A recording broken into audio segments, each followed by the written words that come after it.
At our family Thanksgiving dinner, my sister-in-law Madison's wine glass catches the candlelight as she leans forward with a cruel smile. "Your parents only love you when you're paying their bills," she announces to the silent table. My mother's laughter cuts through the tension like broken glass. "You're not welcome unless you clear your brother's credit card debt," she adds, patting Madison's manicured hand. 20 pairs of eyes turn to me. I stand slowly, my chair scraping against hardwood, and smile. You're right. The dining room erupts into chaos after my words, but I remain standing, my hands steady on the mahogany table that once belonged to my grandmother. My name is Lena, 32 years old, and for 5 long years, I've carried a secret that's been slowly crushing me from the inside out. What do you mean you're right? My cousin Janet speaks first, her voice barely above a whisper. She clutches her pearl necklace, the same nervous gesture she's had since we were children playing in my parents' backyard. I look around the room at the faces I've known my entire life. My father sits at the head of the table, his gray beard neatly trimmed, avoiding my gaze by studying the turkey carcass before him. My mother Dorothy still has that satisfied smirk playing at the corners of her mouth, her freshly dyed auburn hair catching the light from the chandelier above. I mean exactly what I said. I reply, my voice carrying a calmness I don't feel. They're absolutely correct. Mom and Dad's love has been directly proportional to my bank transfers for the past 5 years. Tyler, my older brother, shifts uncomfortably in his seat. At 35, he still has that boyish charm that's gotten him out of trouble our entire lives. His blue eyes, so similar to mine, dart between Madison and our parents.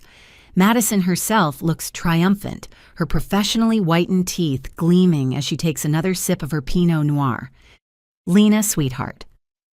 My mother begins her tone, switching to the false sweetness she reserves for public manipulation. "You're being dramatic. We've never asked you for anything you couldn't afford." I reach into my purse, pulling out my phone with deliberate slowness.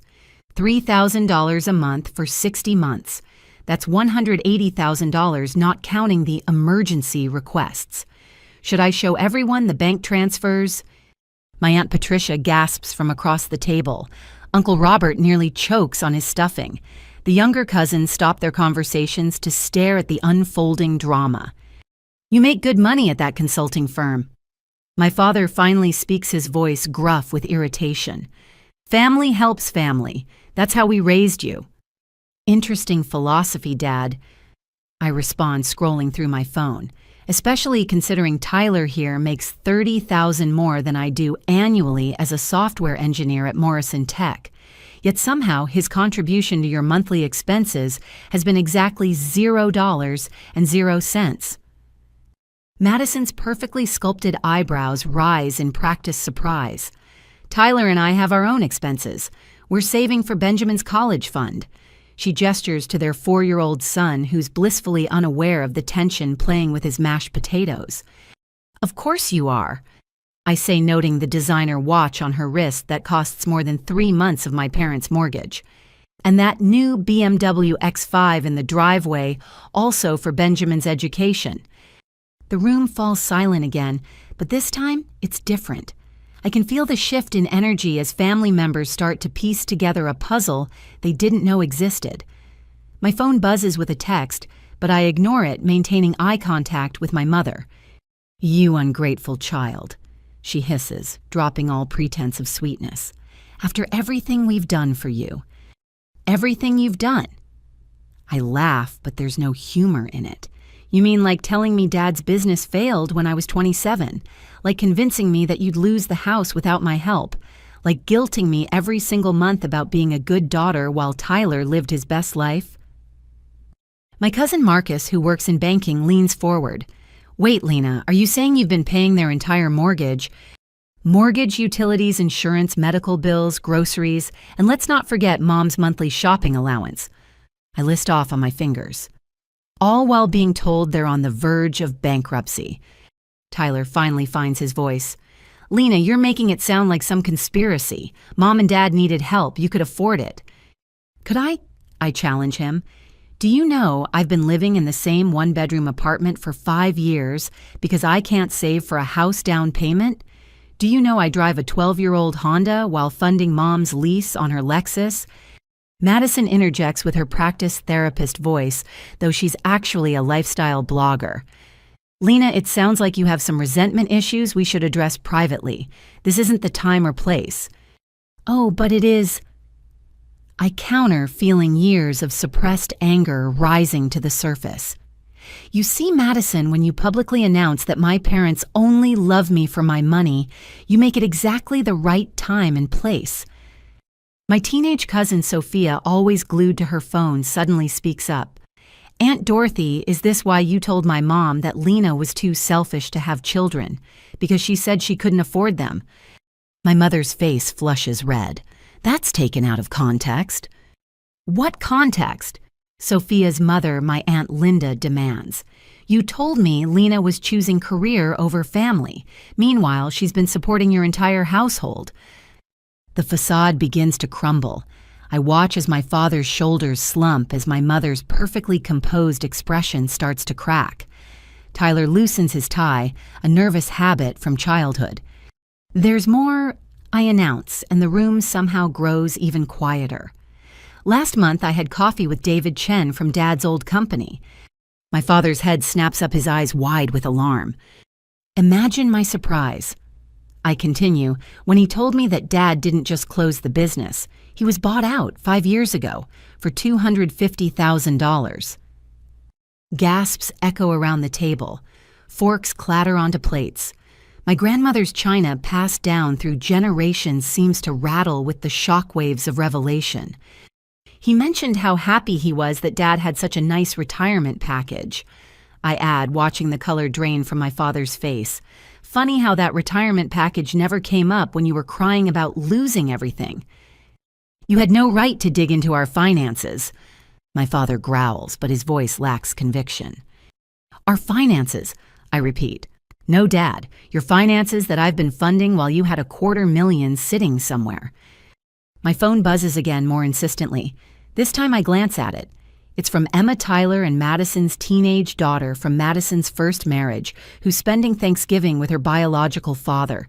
The preview of her message makes my blood run cold. Aunt Lena, you need to see what I just found out about Dad and Grandma. I need some air, I announce, standing up from the table. Enjoy the rest of your meal, the one I paid for, by the way. The catering bill is in my email if anyone wants to verify. As I walk toward the front door, my Aunt Patricia calls out, Lena, wait, are you okay? I pause at the doorway, looking back at the destruction of what was supposed to be a peaceful family gathering. I will be Aunt Pat. For the first time in 5 years, I think I will be. The last thing I see before stepping into the cool November evening is Tyler reaching for his wine glass with shaking hands while Madison furiously types on her phone. My mother has begun to cry, but I know those tears too well. They're not from remorse or shame. They're the tears of someone who's been caught. As I reach my car, I finally open Emma's text fully. What I read there makes me lean against the hood for support. My knees feel weak, but my resolve has never been stronger. The truth, it seems, is even worse than I imagined. And this Thanksgiving dinner revelation, it's only the beginning. The drive home from my parents' house takes 45 minutes, but tonight it feels like hours. My phone sits in the passenger seat, lighting up constantly with calls and texts I'm not ready to face. Emma's message burns in my mind. Aunt Lena, you need to see what I just found out about Dad and Grandma.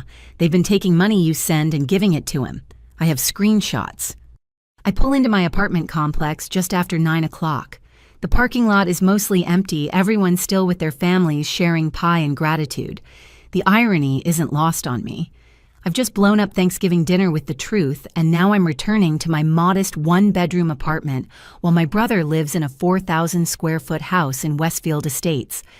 Inside, I kick off my heels and pour myself a glass of water. My hands are still shaking. The adrenaline from confrontation is wearing off, leaving behind a hollow feeling in my chest. I finally pick up my phone to face the aftermath. 47 missed calls, 83 text messages. The family group chat has exploded. I scroll through categorizing the responses. Aunt Patricia. Honey, please call me. I had no idea this was happening. Uncle Robert. Your mother is hysterical. Someone should check on her. Cousin Janet. I can't believe they did this to you. I'm so sorry. Cousin Marcus. As a financial advisor, I'm horrified. This is fraud, Lena. But the ones that sting most come from the family members taking my parents' side. Aunt Susan. Family doesn't air dirty laundry in public. You should be ashamed. Cousin Derek. Way to ruin Thanksgiving for everyone. Drama queen much. Uncle Thomas. Your parents raised you. This is how you repay them. I'm about to put the phone down when Emma's name appears with a call. She's only 16, but she's always been mature for her age. I answer on the second ring.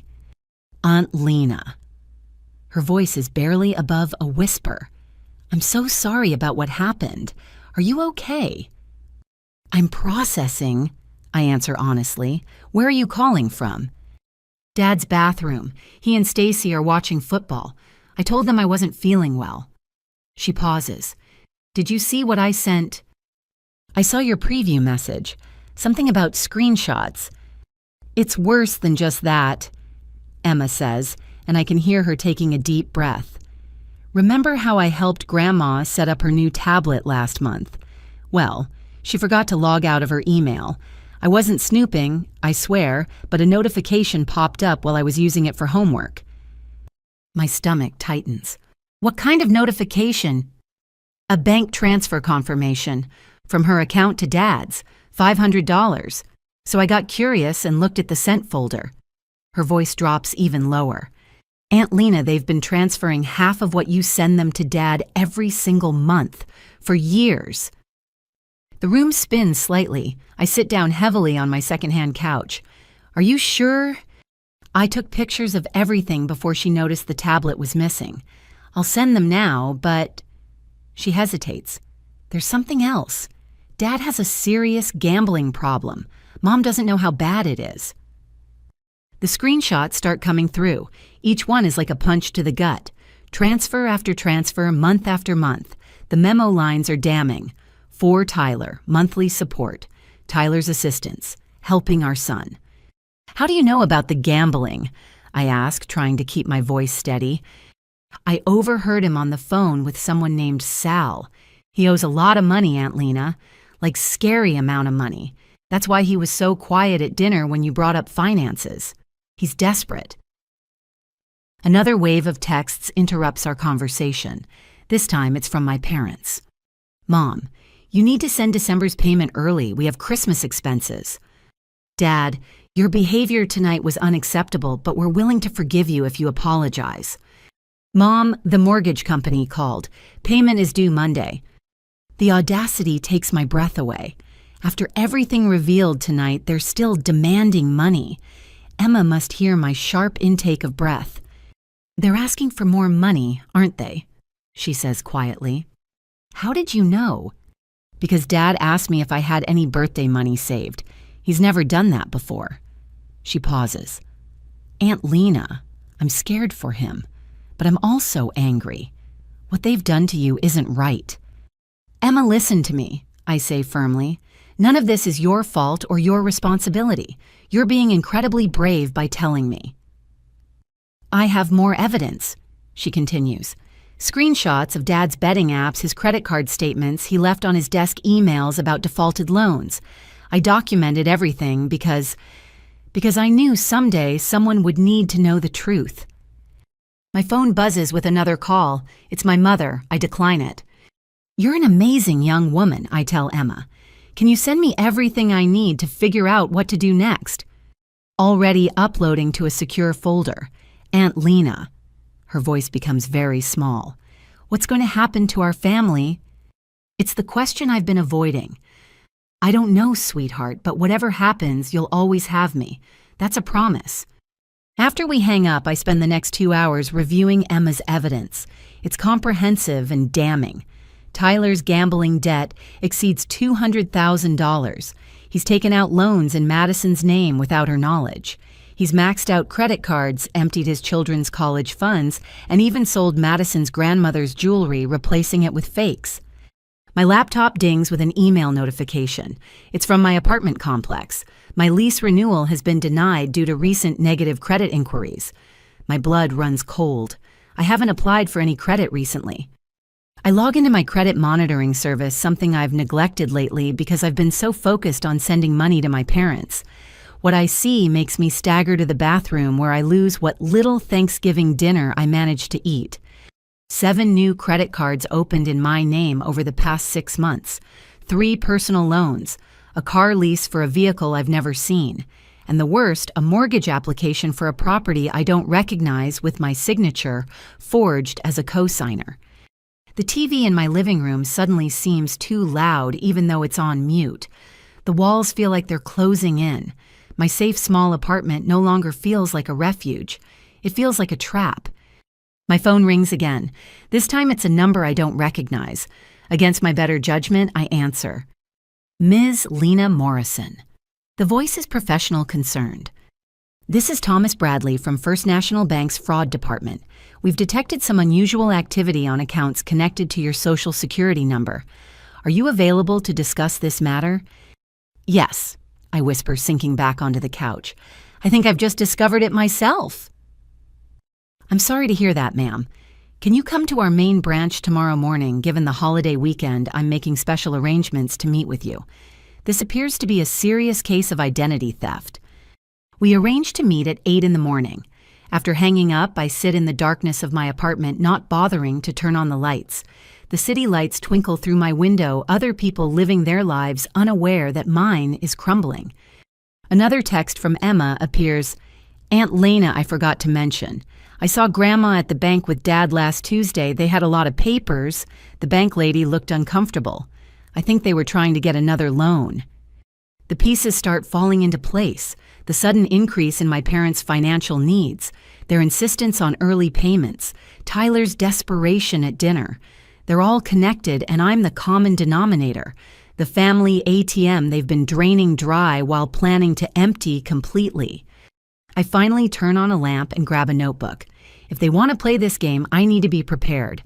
I start documenting everything, every payment, every guilt trip, every lie.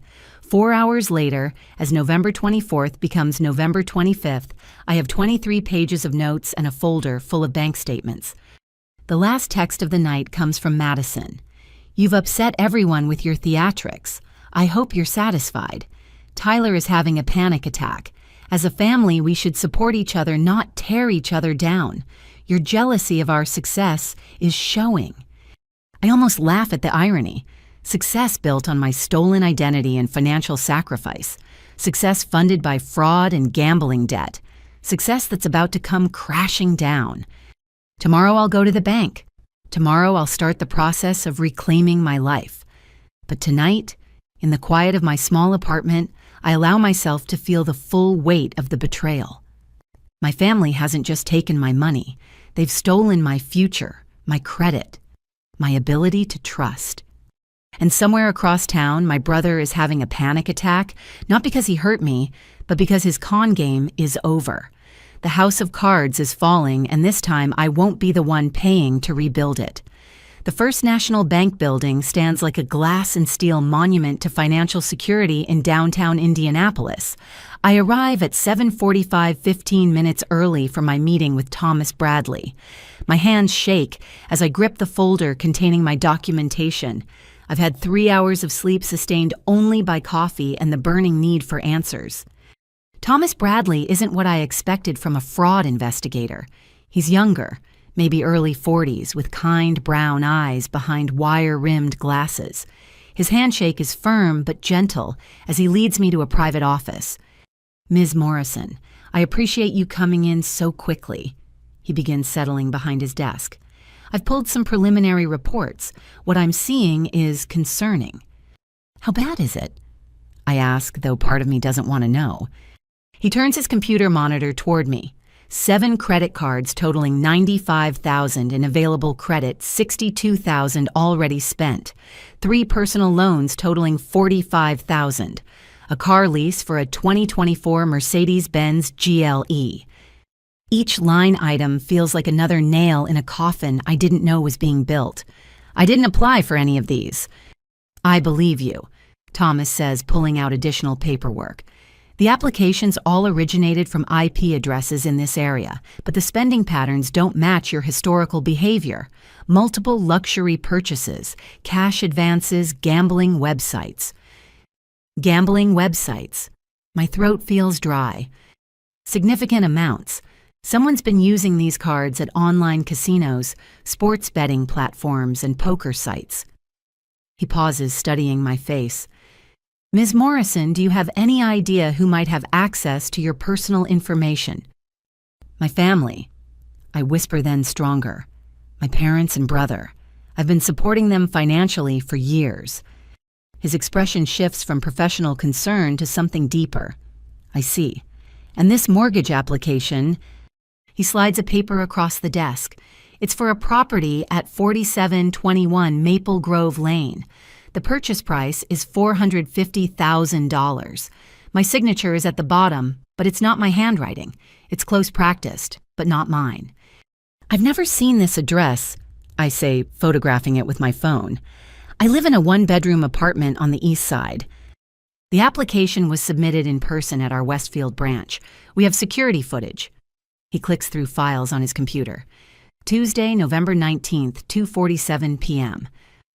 The screen fills with grainy security footage. My mother enters the frame first, wearing her favorite purple coat. Behind her is Tyler, carrying a manila folder. They approach a desk where a young loan officer waits. The timestamp matches Emma's message about seeing them at the bank. That's my mother and brother. I confirm, my voice surprisingly steady. Can you zoom in on what they're carrying? Thomas enhances the image. In Tyler's folder, I can make out what looks like bank statements, tax returns, and other financial documents. My mother is holding what appears to be a driver's license. Is this you? He freezes the frame where my mother hands over the ID. I lean closer. It's my driver's license photo, but something's off. That's my picture, but I renewed my license 6 months ago. This is the old one that I thought I'd lost.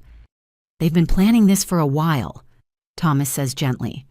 This level of identity theft, especially within families, is more common than you'd think, but the scale here is unusual. What about the mortgage? Did it go through? He shakes his head. The loan officer had concerns. The documentation seemed off, and your mother appeared nervous. He flagged it for review, which triggered our fraud alert system. That's why I called you yesterday. Relief floods through me, but it's short-lived. So they tried to take out a $450,000 loan in my name. Attempted, yes. We've frozen all accounts associated with your Social Security number as of this morning. He pulls out more forms. We'll need to file a police report and begin the process of disputing all fraudulent accounts. Police. The word makes it real in a way nothing else has. They're my family. Who committed federal crimes. Thomas says firmly, but not unkindly. Identity theft, fraud, forgery. These are serious offenses, Ms. Morrison, and from what I'm seeing, this won't be their last attempt if we don't act now. I think of Emma's scared voice on the phone, of my mother's tears that were only for being caught, of Tyler's panic attack, born from consequences rather than conscience. What do I need to do? I ask. For the next 3 hours, we methodically work through each fraudulent account. Thomas helps me file disputes, freeze my credit with all major bureaus, and create a fraud alert. He produces a USB drive with all the security footage and documentation. This is evidence, he explains. The police will need it. As we work, more disturbing patterns emerge. The gambling charges align with major sports events. The luxury purchases include jewelry, electronics, and designer clothing, all shipped to addresses I don't recognize. Cash advances total $38,000 taken out in increments just below federal reporting requirements. Someone knew what they were doing, Thomas observes. The cash advances especially. They stayed just under $10,000 each time to avoid triggering automatic reports. My brother works in tech, I say. He'd know about financial systems. Thomas makes a note. Ms. Morrison, I need to show you something else. It might be upsetting. He pulls up another set of security footage. This time, it's from an ATM. The timestamp shows 3 a.m. on various dates. In each one, Tyler is withdrawing the maximum daily amount from cards in my name. He looks desperate, I observe. Tyler's face is haggard, his usual polished appearance replaced by stubble and wrinkled clothes. Gambling addiction often presents this way, Thomas says. The late-night withdrawals, the maximum amounts, the frequency increasing over time. Has he shown signs of this behavior before? Not that I knew, but apparently there's a lot I didn't know about my family. My phone buzzes. It's a text from my boss, Sandra. Lena, your parents called HR yesterday claiming you're having mental health issues. We need to talk Monday. I don't believe them, but formal complaint filed. I show Thomas the message. His jaw tightens. They're trying to discredit you. Classic behavior when financial abuse is exposed. Document everything. They called my workplace. Anger replaces the shock that's been my primary emotion. They're trying to get me fired. It's about control, Thomas explains. If you lose your job, you become dependent. If you're dependent, you can't fight back. We see this pattern in financial abuse cases. The word abuse sits heavy in the air. I've been thinking of this as theft, as betrayal, but abuse. The systematic nature of it, the psychological manipulation, the attempts to isolate me from support systems. He's right. Ms. Morrison. Thomas continues. I recommend you speak with our legal partner, Sarah Winters. She specializes in cases like this, family financial fraud with identity theft components. He hands me a business card. Sarah Winters, attorney at law, specializing in financial crimes and family law. Is it really that serious? I ask, though I already know the answer. Your credit score has dropped 200 points. You have almost $200,000 in fraudulent debt. Your family attempted to add another $450,000. Your employer has been contacted with false claims about your mental stability. He lets each point sink in. Yes, it's that serious. I stand to leave my legs unsteady. The folder of evidence weighs heavy in my hands. Thank you, Mr. Bradley. You've been incredibly helpful. Lena, he says, dropping the formality. I see cases like this more often than I'd like. The family aspect makes it harder but not less criminal. You're doing the right thing. Outside the bank, the November air hits me like a wall. Downtown Indianapolis is busy with Black Friday shoppers, people hunting for deals, while I'm hunting for pieces of my shattered life. I sit in my car for a moment, processing everything. My phone rings. It's a number I don't recognize, but I answer anyway. Is this Lena Morrison? The voice is female professional. Yes. This is Detective Sharon Martinez with the Indianapolis Metropolitan Police Department Financial Crimes Unit. I just received a report from First National Bank regarding extensive identity theft. Could you come to the station today? I'll be there in an hour, I reply, surprised by the steadiness in my voice. Excellent. And Ms. Morrison, bring any documentation you have. Bank statements, communications with family members, anything relevant. After hanging up, I check my messages. The family group chat has devolved into chaos. Aunt Patricia, has anyone heard from Lena? I'm worried. Tyler, she's having some kind of breakdown. We should stage an intervention. Madison, I knew working so much would affect her eventually. Career women often crack under pressure. Mom, my daughter has mental problems. We've been covering for her for years. The lies are so blatant, so calculated. They're building a narrative where I'm the unstable one, where my accusations are delusions. But they don't know about Thomas Bradley, about the security footage, about Emma's screenshots. I type a single response. The truth always comes to light. Save your lies for the police. Then I leave the group chat. As I drive toward the police station, I think about the $450,000 property they tried to buy. What was their end game? Take out the mortgage default on it. Leave me with destroyed credit and possible bankruptcy while they lived in a house bought with my stolen identity. My phone buzzes with one more text. It's from Emma. Grandma and Dad are at the house. They're shredding documents. Mom doesn't know. I'm recording. This 16-year-old girl has more integrity than the adults who raised me. I voice text back, "Be safe. Don't let them know what you're doing. You're brave, Emma." The police station looms ahead. Once I walk through those doors, there's no going back. My parents will become suspects. Tyler will face investigation. The family that's already fractured will shatter completely. But as I park and gather my evidence, I realize something important. They shattered this family the moment they decided I was nothing more than a bank account to drain. They destroyed it with every forged signature, every guilt trip, every transfer to Tyler, while crying poverty to me.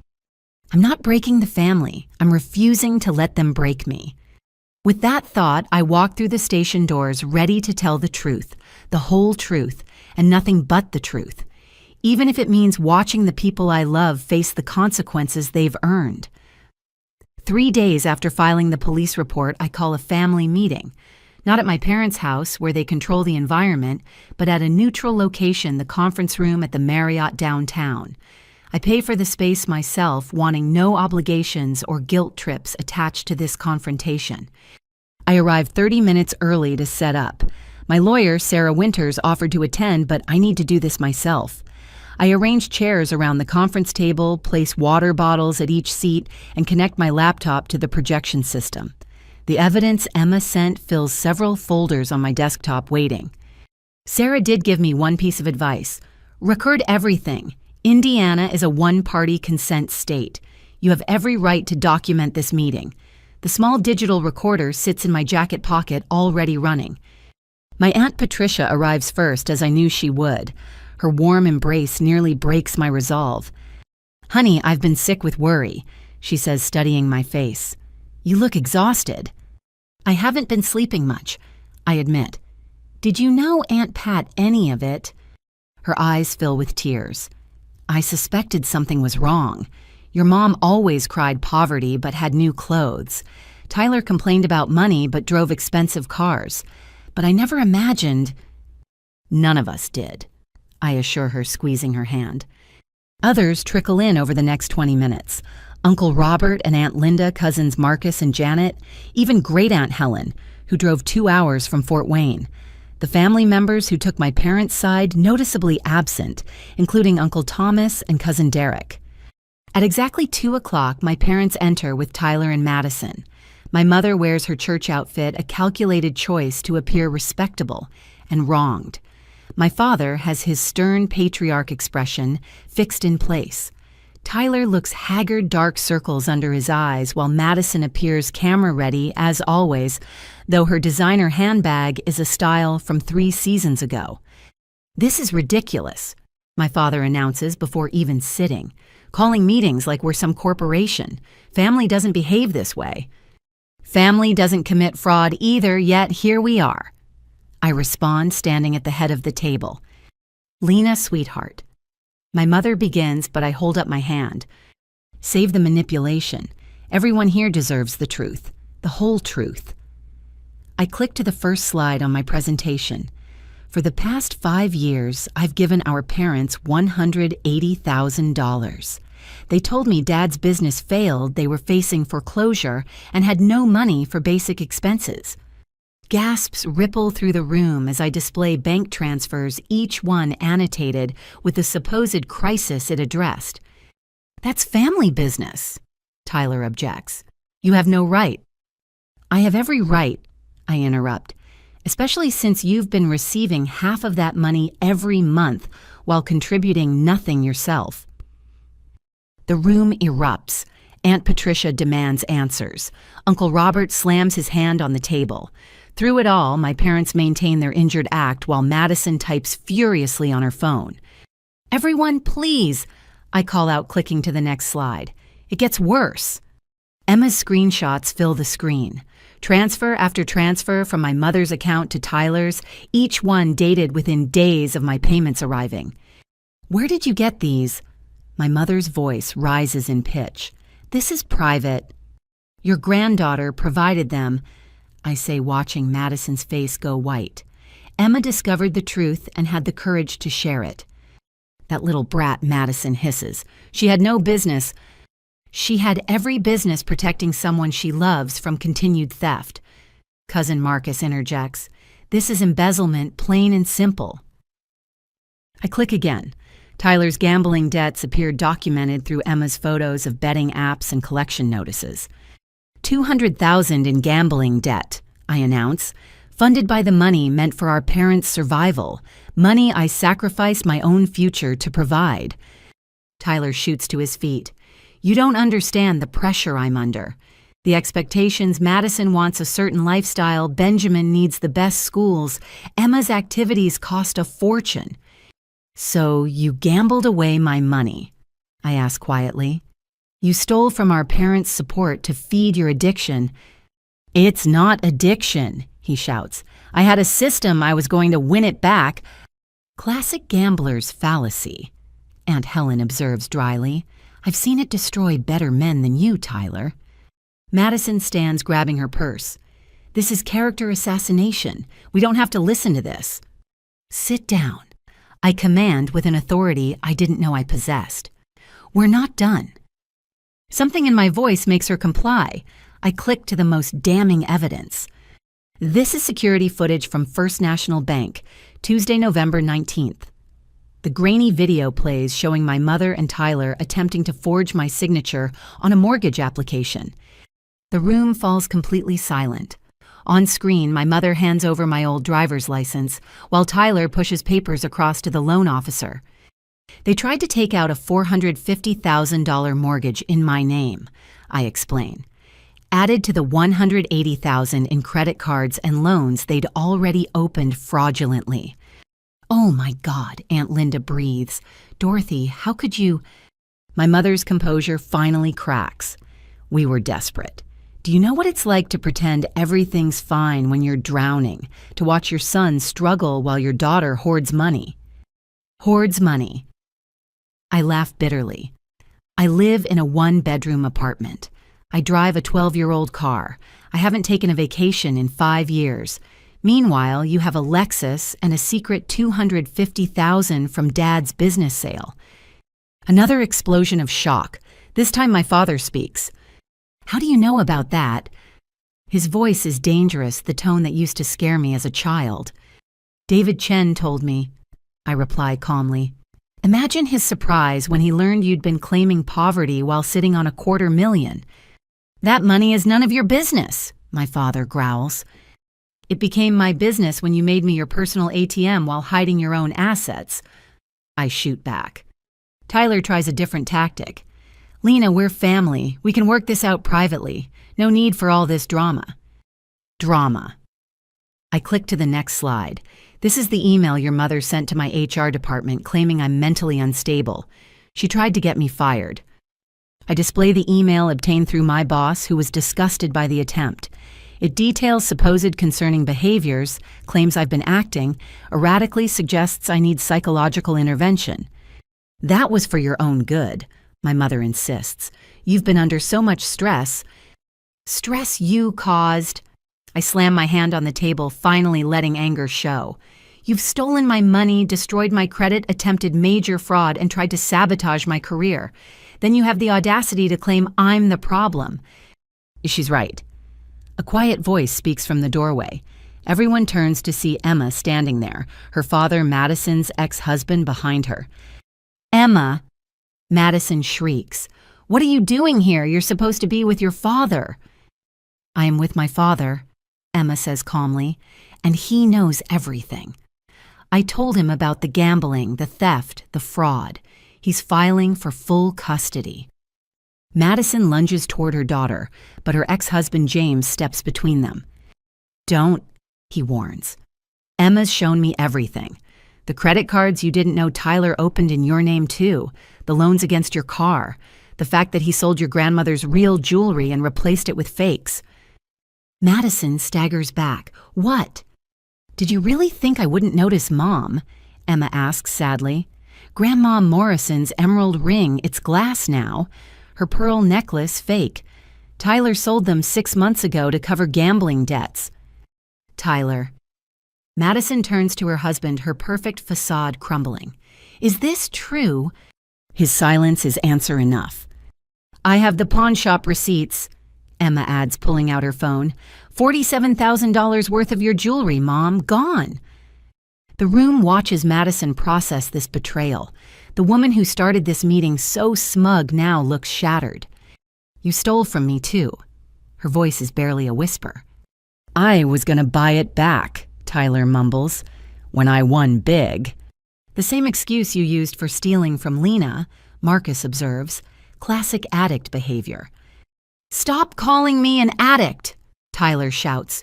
You don't understand the pressure, the expectations. Everyone thinks I'm successful, but it's all a lie. The house is mortgaged 3 times over. The cars are leased credit cards maxed out. I needed a big win to fix everything.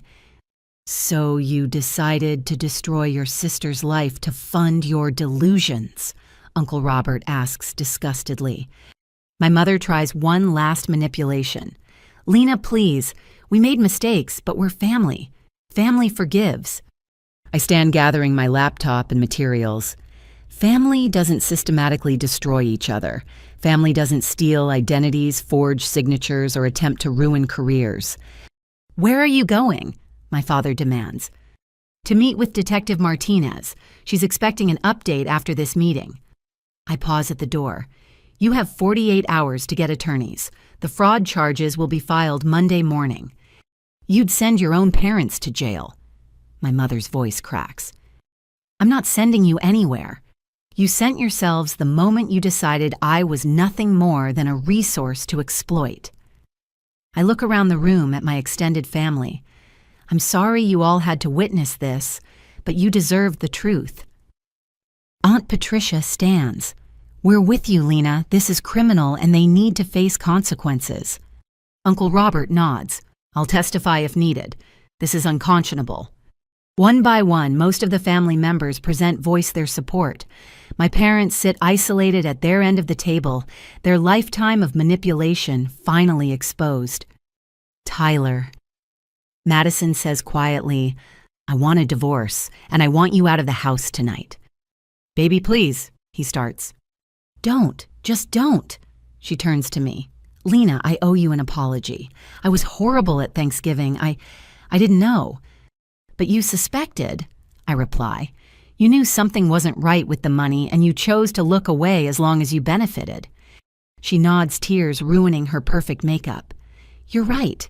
I was complicit through willful ignorance. Emma crosses to me, wrapping her arms around my waist. I'm proud of you, Aunt Lena. This couldn't have been easy. No, I agree, hugging her back. But it was necessary. As I leave the conference room, I hear the arguments starting behind me.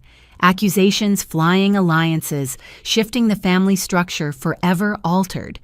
But for the first time in 5 years, I feel free. The mountain of debt isn't mine to carry. The guilt isn't mine to bear. The consequences aren't mine to face. In the hotel lobby, Sarah Winters waits with Detective Martinez. They've been watching the feed from my laptop live stream to Sarah's phone for legal documentation. That was intense, Detective Martinez says, but you got several confessions on tape. This will make prosecution much easier. What happens now? I ask. Now we build the case, Sarah replies. With what we just witnessed, plus the bank evidence and Emma's documentation, we have enough for arrest warrants. I nod, suddenly exhausted. The adrenaline that carried me through the confrontation is fading, leaving behind a bone-deep weariness. Go home, Sarah advises. Rest. The legal system takes over from here. As I drive home, my phone buzzes constantly with messages from family members. Some supportive, some still in shock, a few angry that I've destroyed the family's image. I ignore them all. Tonight, in my small apartment that my family mocked, I'll sleep peacefully for the first time in years. Not because justice has been served yet, but because the truth is finally free.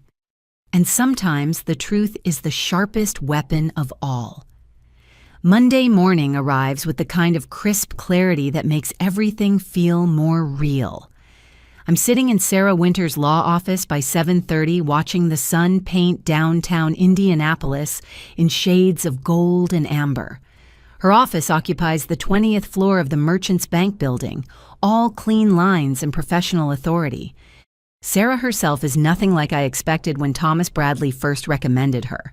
In her early 50s, with silver-streaked auburn hair and laugh lines that suggest she hasn't let her serious profession steal her humanity, she radiates the kind of confidence that comes from winning battles others deemed impossible. Coffee she offers pouring from a French press on her credenza. We have a full day ahead. Please, I accept gratefully. I haven't been sleeping well. That's normal, she assures me, handing me a pristine white mug. Family fraud cases are emotionally exhausting. You're grieving the family you thought you had while fighting the one you actually have. Her words hit deep. I am grieving, though I hadn't named it until now. Detective Martinez will be here in an hour. Sarah continues settling behind her mahogany desk. But first, I want to review our strategy. Based on the evidence from Friday's meeting, we have clear grounds for multiple charges. She opens a leather portfolio thick with documents. Identity theft, forgery, fraud, conspiracy to commit fraud, and potentially racketeering, given the organized nature spanning years. Racketeering. The word sounds too serious, too criminal for my suburban family. Your brother and parents operated a systematic scheme to defraud you. They coordinated their efforts, divided the proceeds, and attempted to cover their tracks. That's organized crime, Lena, regardless of sharing DNA with the perpetrators. A knock interrupts us. Sarah's assistant shows in Detective Martinez, who looks exactly as I'd pictured from our phone conversations. Mid-40s sharp eyes that miss nothing, and an air of someone who's seen too much but hasn't let it make her cynical. Ms. Morrison, she greets me warmly, I've reviewed the recording from Friday. Your family gave us quite a show. They tend to be dramatic, I reply weakly. Criminal confessions usually are, she says, pulling out her tablet. I've prepared arrest warrants for your parents and brother. We'll execute them this afternoon. The reality hits like cold water. This afternoon, the longer we wait, the more time they have to destroy evidence or flee, Detective Martinez explains. Your cousin Emma informed us they were shredding documents. We need to move fast. Sarah interjects, there's something else, Lena. We've discovered additional victims. My coffee cup freezes halfway to my lips. What? Detective Martinez pulls up files on her tablet. After the bank filed their report, we cross-checked your family members against fraud databases. Your brother has 3 other identity theft victims, all former girlfriends. Your parents have 2 both elderly relatives who've since passed. Oh my God, the room spins slightly. How long has this been going on? Based on our preliminary investigation, at least 12 years, the detective says gently. You weren't their first victim, Lena. You were just their most profitable. Sarah adds, this strengthens our case significantly. Pattern behavior, multiple victims, escalating amounts. No jury will see this as a family misunderstanding. We spend the next 2 hours building the comprehensive case. I sign affidavits, provide additional documentation, and answer questions about family dynamics that might affect prosecution. Through it all, one thought keeps returning: 12 years. They've been doing this for 12 years. At 10 o'clock, Sarah's assistant interrupts. Ms. Winters, there's a James Patterson here with his daughter Emma. They say it's urgent. Send them in, I say quickly. Emma enters, first looking older than her 16 years, but determined. James follows a folder clutched in his hands. Aunt Lena. Emma says, crossing to hug me. We found more evidence. James steps forward. After Friday's meeting, I went through Madison's things while she was at her mother's. Found these hidden in the garage. He spreads papers across Sarah's desk. Credit card statements in Madison's name showing massive balances. Loan documents she clearly never signed. And most damning, a life insurance policy on Madison worth $2 million with Tyler as sole beneficiary taken out 6 months ago without her knowledge. He was planning something, James states flatly.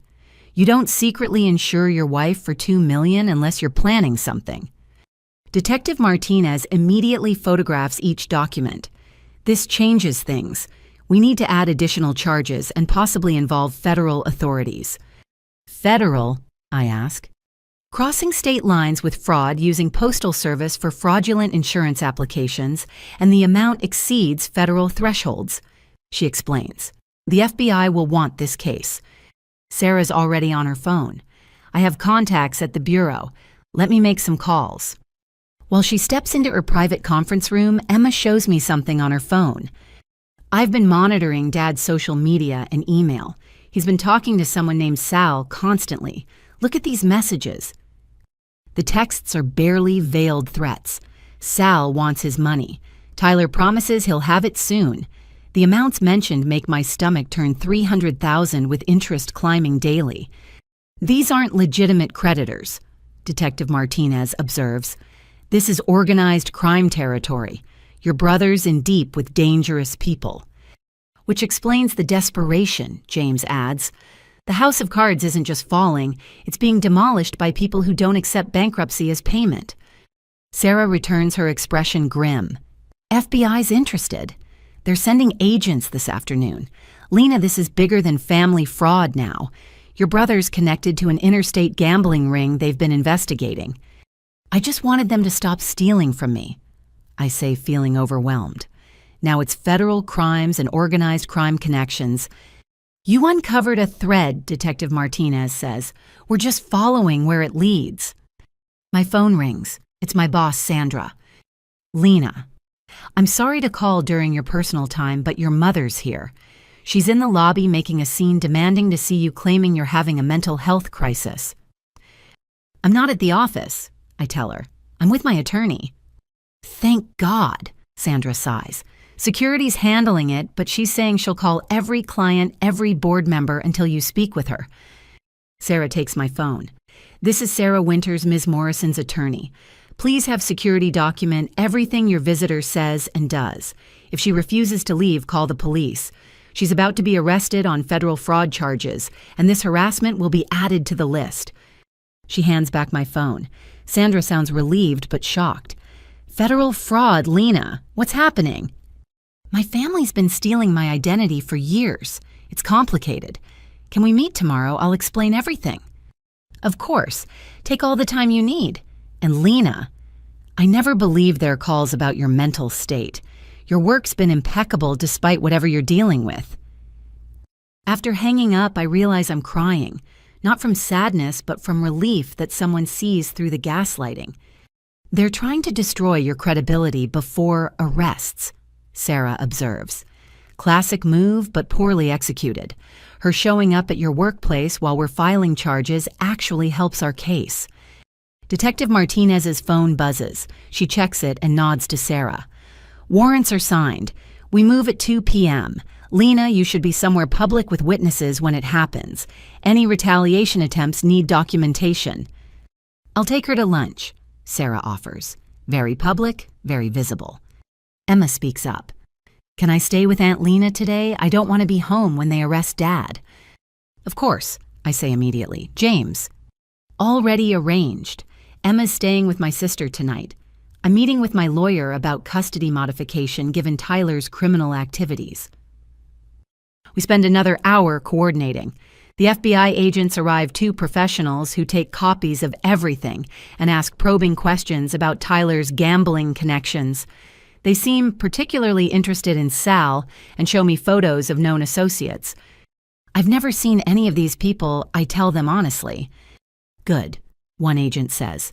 Keep it that way. These aren't people you want to meet. By noon, we're wrapping up. The legal machinery is in motion, grinding forward with inevitable momentum. Sarah drives Emma and me to St. Elmo Steakhouse, Indianapolis's most visible lunch spot for the business crowd. Order whatever you want, she tells us. The firm's covering lunch. Consider it combat pay. Emma tries to smile. Is it wrong that I'm relieved? That sounds terrible, Dad being arrested, but I'm just so tired of the lies and fear. It's not wrong, I assure her. You've been carrying adult burdens no teenager should face. Being relieved it's ending is completely normal. Mom texted. She shows me her phone. She's asking where I am, says Dad's acting strange packing things. Sarah immediately texts Detective Martinez. Within minutes, she responds that they're moving the timeline up, concerned about flight risk. We're halfway through our shrimp cocktail when Sarah's phone rings. She steps away, returning with a carefully neutral expression. "They've made the arrests. Your parents were at their home. Tyler was attempting to board a flight to Costa Rica. He was arrested at the airport." "Costa Rica doesn't have extradition," Emma says quietly. "He researched it last month. I saw the browser history." The rest of lunch passes in a blur. Emma picks at her food while I pretend to eat. Sarah fields calls from various law enforcement agencies coordinating the next steps. Around us, Indianapolis's business elite conduct their normal Monday lunches, oblivious to our small drama. At 3 o'clock, we return to Sarah's office to find it bustling with activity. Detective Martinez waits with updates. "Your parents are in custody, both invoking their right to counsel. Tyler's being held on additional charges after they found $50,000 cash in his carry-on. We're tracing the source." "The house," I ask. "Being searched now with warrants. We've already found multiple shredders running, but our tech team can reconstruct most documents. Your mother had a suitcase packed too hidden in the basement." They were all planning to run, to leave me with destroyed credit, hundreds of thousands in debt, and no way to recover. The betrayal feels fresh, again deeper. "What happens now?" I ask. "Arraignment tomorrow morning," Sarah explains. "They'll be formally charged bail set. Given the fraud amount and flight risk, I expect high bail or remand." "Will I have to see them?" "Not tomorrow. You'll need to testify eventually, but for now the evidence speaks for itself." Emma's been quiet, scrolling through her phone. Suddenly she gasps. "Oh no." "What is it?" I ask. She shows me a social media post from my cousin Derek. "Family turns on family. Lena Morrison sends her own parents and brother to jail over money. Some people value dollars over blood. Disgusting." The comments are already piling up, some supporting him, others defending me. The family civil war has gone public. "Don't engage," Sarah advises. "Let them show their true colors online. It only helps our case if they're publicly defending fraud." But it still stings. Being painted as the villain when I'm the victim feels like another violation. Detective Martinez offers unexpected comfort. "Ms. Morrison, I've worked financial crimes for 15 years. Family fraud is the hardest because victims get blamed for seeking justice. But you've done nothing wrong. They chose to commit crimes. You chose to stop them. That takes incredible courage." As the afternoon wears on, more details emerge. The house search yields boxes of financial documents, many involving other family members' information. The FBI finds connections between Tyler's gambling and a multi-state operation they've been tracking. My parents' bank records show patterns of fraud dating back over a decade. By 5 o'clock, I'm exhausted. Emma's fallen asleep on Sarah's couch, emotionally drained from the day. James arrives to take her to his sister's, promising to keep her informed but protected from the worst details. "You did good today," Sarah tells me as I prepare to leave. "The hardest part is over." "Is it?" I ask. "They're arrested, but trials, family fallout, rebuilding my credit, and life feels like it's just beginning." "You're right," she admits. "But you've taken back control. That's the victory here. Everything else is just process." As I drive home, my phone fills with messages. Some family members express shock at the arrests. Others blame me. A few offer support. I ignore them all, focusing on the road and the setting sun painting the sky in shades of justice delayed, but finally arriving. At my apartment, I find a note taped to my door. It's from my elderly neighbor, Mrs. Chen. "Saw the news, dear. If you need anything, I'm here. Sometimes the family we choose is better than the one we're born into." Inside, I make tea and sit by my window watching the city lights flicker to life. Somewhere across town, my parents and brother sit in holding cells, their freedom exchanged for years of taking mine. The irony isn't lost on me. Tomorrow begins the long journey of rebuilding. New credit, new boundaries, new understanding of who deserves trust. But tonight, for the first time in years, I don't check my bank balance with dread. I don't fear the next guilt-laden phone call or manipulative text. Tonight, I'm free, and that's worth more than any amount they stole. Tuesday morning hits differently when your family's mugshots are trending on local news sites. I arrive at Meridian Consulting Group at 6:45, hoping to avoid the early crowd, but Sandra's already waiting in my office with 2 cups of coffee and a concerned expression. Lena. She starts then stops, seemingly at a loss. In our 8 years working together, she's never seen me as anything but composed and professional. I know it's a lot. I acknowledge, accepting the coffee gratefully. I wanted to tell you in person what's been happening. For the next 30 minutes, I lay out the whole story. Sandra's expressions shift from shock to anger to disgust as I detail the fraud, the identity theft, the attempted sabotage of my career. Those calls to HR make sense now, she says. They were trying to discredit you before you could expose them. There's more, I admit. My brother Tyler works at Morrison Tech. They're one of our partner companies. Sandra's eyes widen. Morrison Tech handles several joint projects with us, including the Henderson Industries implementation I'm leading. We need to loop in legal, she says immediately. If he had access to our shared systems, I already thought of that. I pull out my laptop, showing her my documentation. I've been tracking irregularities in our joint projects for the past 6 months, small things I initially attributed to miscommunication. The patterns once isolated seem innocuous. Delayed deliverables from Morrison Tech's side, budget overruns blamed on our specifications, client complaints about integration issues that somehow always traced back to my recommendations, even when I wasn't involved. He's been sabotaging your work, Sandra breathes. This is corporate espionage. I think it's worse than that. I open another file. These are emails from Tyler to stakeholders at Henderson Industries. He's been poisoning the well, suggesting I'm difficult to work with, that I'm the reason for project delays. Sandra's face darkens. She pulls out her phone. Margaret Chen needs to know about this immediately. Margaret Chen, our CEO, is not someone you disturb at 7 in the morning unless the building's on fire. But Sandra calls anyway, putting it on speaker. Sandra, this better be important. Margaret's voice carries the authority of someone who built a consulting empire from scratch. Lena Morrison's brother has been conducting corporate sabotage against us through Morrison Tech. We have evidence. A pause. I'll be there in 20 minutes. Have legal join us. While we wait, I continue showing Sandra the evidence. Email threads where Tyler inserted himself into conversations he had no business joining. Project files accessed from his credentials during my meetings, ensuring he knew my strategies before I could implement them. Subtle alterations to shared documents that made my proposals seem less favorable. How long has this been going on?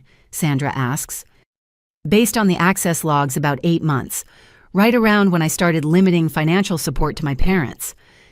He was building a case to get you fired, she realizes. If you lost your job, I'd be desperate enough to not notice the identity theft, maybe even need their help. I finish her thought, or at least be too overwhelmed to fight back. Margaret arrives with our chief legal counsel, David Park, and the head of IT security, Rashid Patel. What follows is a forensic dissection of 8 months of corporate manipulation. Rashid's fingers fly over his laptop. I'm seeing unauthorized access to our shared drives from Morrison Tech IP addresses. Someone used elevated permissions to view files they shouldn't have accessed. Tyler's a software engineer, I explain. He'd know how to cover his tracks. Not well enough, Rashid mutters. Amateur hour. He masked his initial entry but got sloppy with subsequent access. I can trace every file he touched. David Park is taking rapid notes. This is corporate espionage, breach of contract, and potentially theft of trade secrets. Morrison Tech is liable for their employees' actions. Margaret's been quietly reviewing the emails Tyler sent to Henderson Industries. Her expression grows colder with each one. He told Henderson you were unstable, she says finally. Suggested they request a different project lead. Used terms like emotional volatility and questionable judgment. Classic gendered sabotage, Sandra observes bitterly. Paint the woman as hysterical, unstable, emotional. My phone buzzes. It's Emma texting from school. News vans at Mom's office. Her company put her on leave. Dad's bail hearing is starting. I show the text to the group. Tyler's bail hearing is this morning. His employer doesn't know about the corporate espionage yet. Margaret smiles. It's not a pleasant expression. They will within the hour. David prepare cease and desist letters for Morrison Tech. Detail every breach. Rashid compile everything for law enforcement. We're adding corporate espionage to Mr. Morrison's charges. What about Henderson Industries? I ask. They've been getting false information about me for months. Leave Henderson to me, Margaret says. Richard Henderson and I go back 20 years. He'll be very interested to know someone's been manipulating his company's relationship with ours. The next 2 hours blur together. Rashid discovers more than we initially thought. Tyler didn't just access my files, he copied entire project proposals, client lists, and pricing strategies. The potential damage runs into millions. He was probably planning to jump ship, David observes. Take your clients and strategies to a competitor, paint you as the problem to cover his tracks. My desk phone rings. It's Detective Martinez. Ms. Morrison thought you should know. Tyler's bail was denied. The judge considered him a flight risk given the airport incident. Your parents got house arrest with ankle monitors, but Tyler's staying in custody. There's more, I tell her. We've discovered corporate espionage. I put her on speaker and let Margaret explain. We'll need all that evidence, Detective Martinez says when we finish. This significantly strengthens the federal case. The FBI will be very interested. After she hangs up, Margaret turns to me. Lena, I need to ask, is there any possibility Tyler had help inside our company? I've wondered that myself. I pull up our organizational chart. He seemed to know about meetings he wasn't invited to, decisions made in closed sessions. Sandra gasps. The Henderson project kickoff. Remember how Morrison Tech showed up with a counter-proposal that addressed every concern we'd discussed privately? I assumed they'd done their homework, I say slowly, but the specifics were too exact. Rashid's already pulling security footage and access logs from that day. We had a visitor badge issued to a Morrison Tech employee who isn't Tyler, Jessica Walsh. That's Tyler's direct report. I recognize the name. She's tagged in his social media constantly, office happy hours, team celebrations. I'll review her access, Rashid says. If Tyler had an accomplice... Margaret stands. Staff meeting in an hour. We need to inform everyone about potential security breaches without causing panic. Lena, you'll present your projects as normal. Don't let this derail your work. Actually, Sandra interjects, I think Lena should take a few days, not because of performance. She adds quickly, seeing my expression. But you're dealing with family arrests, identity theft, and now corporate espionage. That's trauma on top of trauma.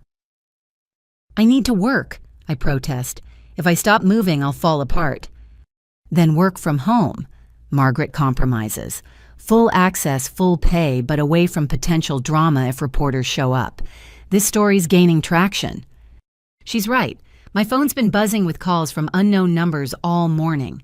One voicemail is from a reporter at the Indianapolis Star wanting a statement about sending your family to prison over money. David Park offers unexpected support. I can draft a statement if media becomes persistent.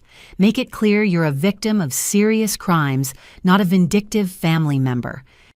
Would that help? I ask. Public perception matters, he admits. Especially if this goes to trial. Jury pools come from the same public reading these headlines. By 10 o'clock, the corporate investigation has expanded. Rashid's found evidence of Jessica Walsh accessing systems outside her authorization, always within hours of Tyler's intrusions. Margaret's on the phone with Morrison Tech's CEO, who's apparently just learning his company might face massive liability. He's claiming complete ignorance, she reports. Says Tyler was a model employee, high performer, great team player. Sociopaths usually are, Sarah Winters says. She's arrived for a scheduled meeting but quickly becomes absorbed in the unfolding corporate drama. They're charming until they're caught. My phone rings with a number I don't recognize. Against better judgment, I answer. Lena, this is Pastor Williams from your parents' church. My stomach drops. Pastor Williams has known me since childhood, baptized me at 13, counseled our family through various crises. I'm calling about your parents, he continues. They're devastated, Lena. Your mother had to be sedated last night. Your father's age, 10 years. Whatever disagreement you have, surely it doesn't warrant destroying your family. Pastor Williams, I say carefully, aware everyone in the room is listening. Did they tell you they stole my identity, opened credit cards in my name, and tried to take out a fraudulent mortgage? Silence. Then, they mentioned a misunderstanding about finances. A misunderstanding. My voice rises. They committed federal crimes. They destroyed my credit. They tried to get me fired. That's not a misunderstanding, that's a criminal conspiracy. Lena, the Bible teaches forgiveness. It also teaches thou shalt not steal, and thou shalt not bear false witness. I interrupt. They stole hundreds of thousands and are lying about it. Where's your sermon about that? Sarah takes the phone. This is Ms. Morrison's attorney. Any further contact should go through my office. And Pastor, you might want to verify facts before inserting yourself into federal criminal proceedings. She hangs up and hands back my phone. That won't be the last flying monkey they send. Flying monkey, Rashid asks. Narcissist terminology. Emma texts. She's been following our group chat. People who do the narcissist's bidding, usually unknowingly. Grandma and Grandpa are probably calling everyone with their victim story. Margaret's assistant interrupts. Ms. Chen Richard Henderson on line 1. He says it's urgent. Margaret takes the call in her office. Through the glass, we can see her expression shift from professional to genuinely shocked. She gestures for me to join her. Richard, I'm putting you on speaker with Lena Morrison. Ms. Morrison. Henderson's voice is grave. I just received a call from Tyler Morrison. He's in jail asking me to post his bail in exchange for information about supposed irregularities in your work. My knees go weak. Even from jail, Tyler's trying to destroy me. What did you tell him? Margaret asks. That I don't negotiate with criminals, Henderson replies. But I thought you should know. He's desperate and dangerous. He also mentioned something about owing money to people who don't accept excuses. Sal, I whisper. His bookie. Emma said he owes $300,000. Then we have bigger problems, Henderson says. Those kinds of people don't care about jail cells. They'll go after family to collect. Sarah immediately calls Detective Martinez to report the new threat. Margaret insists on hiring security for me, overriding my protests. This isn't just about you anymore, she says firmly. You're a key witness in federal proceedings and now corporate espionage. Your safety affects multiple cases. By noon, my professional life has been turned inside out, just like my personal one. But something unexpected emerges from the chaos support. Colleagues express outrage at Tyler's sabotage. The IT team rallies around Rashid to plug security holes. Legal prepares an aggressive response to protect our interests. You've built real relationships here, Sandra observes as we pack up my office for temporary remote work. That's why Tyler's sabotage failed. People know who you really are. My phone buzzes with another text from Emma. Dad's lawyer just quit. Says the case is unwinnable with current evidence. Mom's filed for divorce. Grandma's pastor called asking why the church mortgage payment bounced. Each message reveals another thread in the web of lies unraveling. Tyler borrowed from church's friends anyone who'd listen, always planning to pay it back with the big win that never came. Your family, Margaret says, quietly reading over my shoulder, appears to be a criminal enterprise masquerading as relatives. I'm starting to realize that, I admit, the signs were there. I just love them too much to see. Love makes us blind, she acknowledges, but it shouldn't make us victims. As I leave the office with a banker's box of essential files and a laptop configured for secure remote access, Rashid stops me. Lena, I found something else. Tyler's been in our systems since before you limited their money. The timeline suggests this wasn't retaliation. He's been planning to undermine you for over a year. Why, I ask, though I suspect the answer. based on the patterns building a case to either get you fired or discredit you so thoroughly that no one would believe you about fraud. He pauses. This was premeditated, Lena, long-term planning to destroy you professionally and personally. The weight of it settles on my shoulders. My own brother spent a year plotting my destruction while smiling at family dinners accepting my money, playing the devoted sibling. Thank you for finding this, I tell Rashid. All of it. Just doing my job, he says, then adds softly, but also Tyler's an idiot. His code is amateur level. You're worth 10 of him professionally. Don't let him make you doubt that. In the parking garage, my new security detail waits by my car. Marcus Thompson, former military police, now private security. He's professional but kind understanding. This isn't a situation I ever imagined needing. Ma'am, he says, I'll be following you home, then maintaining a presence. You won't see me, but I'll be there. This feels surreal, I admit. Financial crimes mixed with gambling debts often turn violent, he says matter-of-factly. Your brother made enemies who don't care about court dates. Better safe than sorry. As I drive home with Marcus's SUV maintaining a careful distance behind me, I reflect on the morning's revelations. Tyler didn't just steal money or commit fraud. He tried to systematically destroy every aspect of my life. Career, finances, family, reputation, all targeted with methodical precision. But he failed. The professional relationships I built on merit and integrity held strong. The documentation habits he mocked as anal retentive became evidence of his crimes. The very persistence he tried to paint as mental instability became the strength that exposed him. My phone rings through the car's Bluetooth. It's Sarah Winters. Lena update. Jessica Walsh from Morrison Tech was just arrested.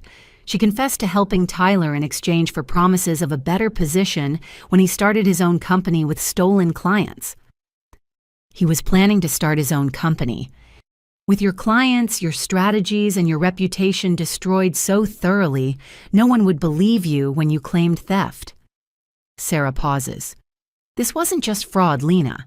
This was an attempt at complete identity theft professionally and personally.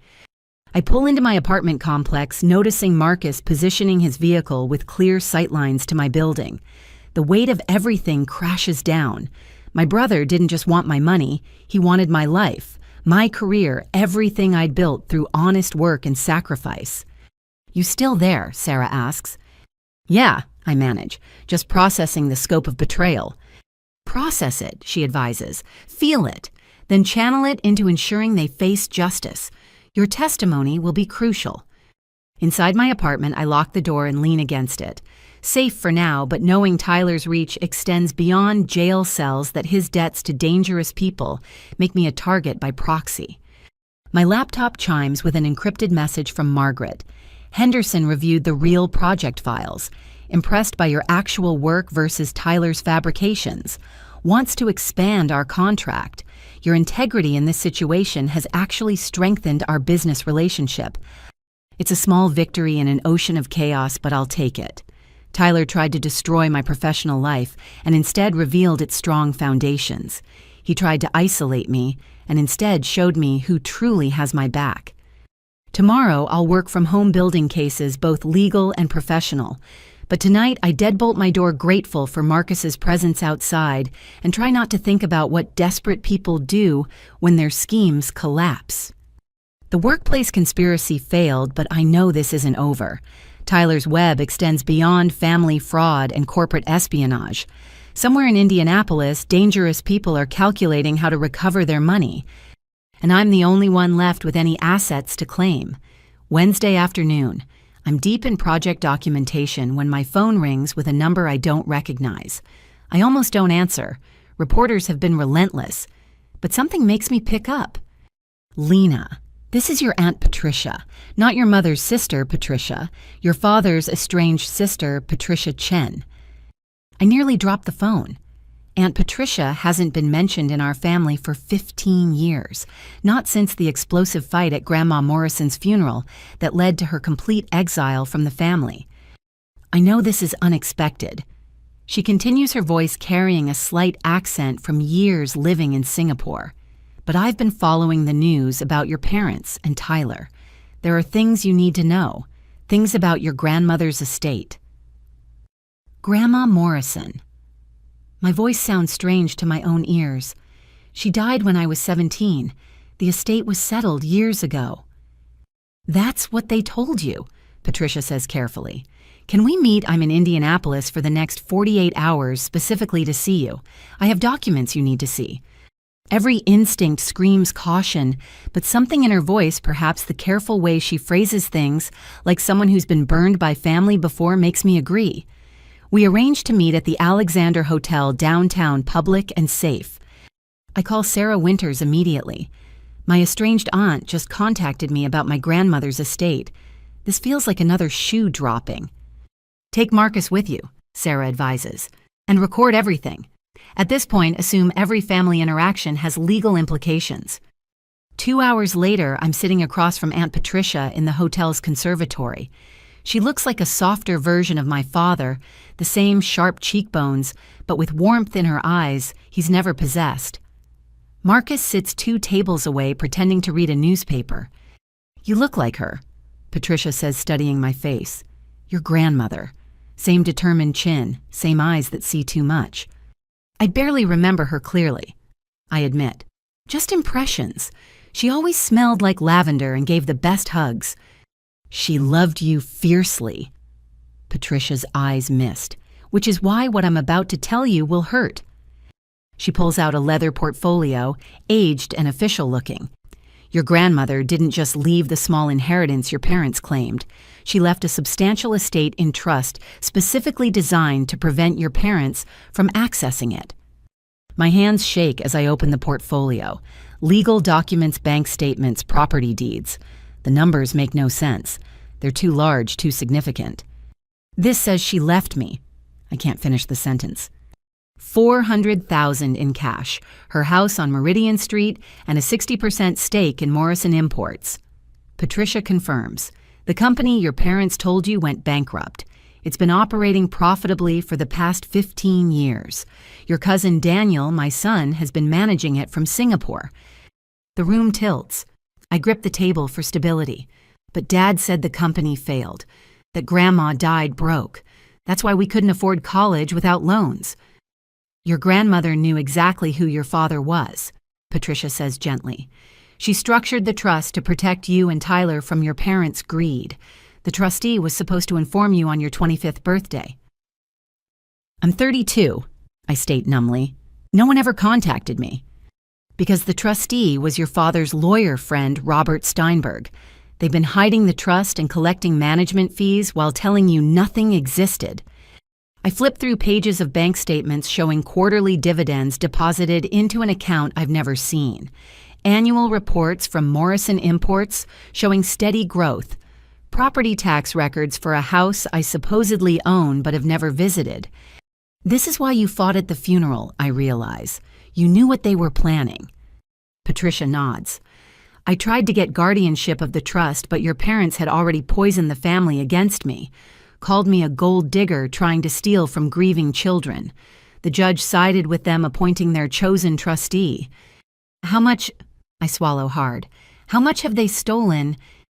Based on my calculations between dividends, rental income from the house and company distributions, approximately $1.2 million over 7 years.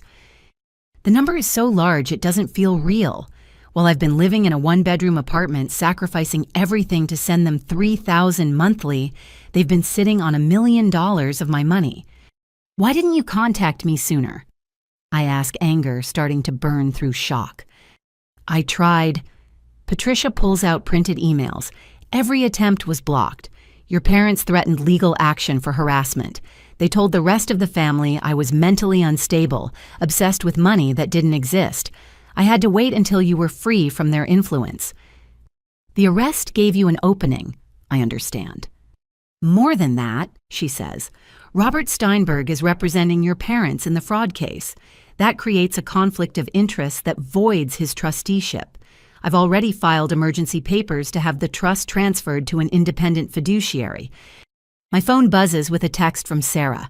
Patricia Chen checks out. Corporate records confirm she's been running Morrison Imports successfully. Get everything documented. There's more. Patricia continues pulling out another document. Your grandmother left detailed letters explaining her decisions. She wanted you to have them when the trust matured. I open the sealed envelope with shaking hands.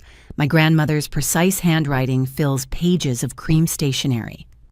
My dearest Lena, it begins. If you're reading this, then my safeguards have finally worked, though likely later than I intended. By now you've discovered the extent of your parents' greed. I have to stop reading as tears blur my vision. Even from beyond the grave, my grandmother saw what I was too blinded by love to recognize. Patricia reaches across the table, taking my hand. She knew they'd try to steal from you. The trust was designed to protect you until you were old enough and strong enough to protect yourself. Tyler has a trust too, I ask. Patricia corrects. He gained access at 25 and burned through it in 18 months. Gambling, bad investments, trying to impress Madison. Your parents helped him hide the loss from you. Another piece clicks into place. Tyler's supposed success, the house, the cars, it was all funded by his trust before he destroyed it. Then they turned my money to maintain the illusion. What about the house, I ask, the one on Meridian Street? Currently rented to a lovely family. I've been monitoring it through a property management company. It's worth approximately $800,000 in today's market. Your grandmother bought it as an investment property in 1995. I laugh, but it's borderline hysterical. I've been killing myself to pay rent while owning a house worth $800,000 that you didn't know existed because they hid it, Patricia emphasizes. This isn't your fault, Lena. You were systematically deceived by people who should have protected you. The company, I focus on something concrete to avoid falling apart. Morrison Imports, what exactly does it do now? Patricia pulls out an iPad showing me the company website. We import artisanal goods from Southeast Asia, fair trade sustainable sourcing. Your grandmother would be proud. Annual revenue just hit $12 million. Your 60% stake is worth approximately $3.6 million. The numbers stop making sense. It's like discovering you've been living in poverty while unknowingly being a millionaire. The cognitive dissonance makes my head spin. I need to call my lawyer, I manage. I've brought copies of everything, Patricia says, sliding a thumb drive across the table. Financial records, trust documents, correspondence. Daniel's prepared to do a full accounting of company operations whenever you're ready. I excuse myself to the bathroom where I promptly have a panic attack. Marcus discreetly follows standing guard outside while I hyperventilate in a marble stall. The betrayal feels infinite, like peeling an onion, where every layer reveals fresh horror. When I finally emerge somewhat composed, Patricia's ordered tea. The normalcy of Earl Grey in delicate china provides an anchor to reality. I know it's overwhelming, she says gently, but you need to know one more thing. The trust maturity date is in 8 weeks. On your 33rd birthday, you'll gain full control of all assets. Your parents know this. That's why the mortgage fraud, I realize. They were trying to steal what they could before I found out. Exactly. Robert Steinberg was supposed to destroy evidence of the trust before maturity, make it seem like a clerical error that it was never distributed. Your arrest of them disrupted that plan. He's still their lawyer, I point out. What if he destroys documents now? Patricia smiles. Everything's been digitally archived with multiple law firms in Singapore and Switzerland. I might have been exiled, but I wasn't naive. I've been protecting your interests from afar. Why, I ask, you didn't have to do any of this?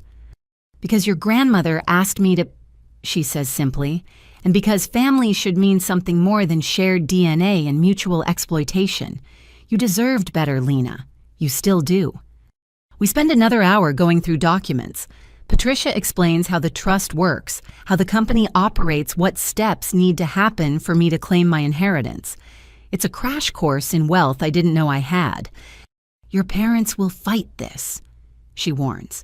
They've had 7 years to create false narratives about the estate, but the paper trail is clear. Legal forensic accounting will expose everything.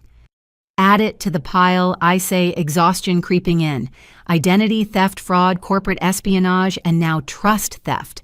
At what point does it stop being family drama and start being organized crime? About 6 years ago, Patricia says dryly. Your parents crossed that line long before you realized it.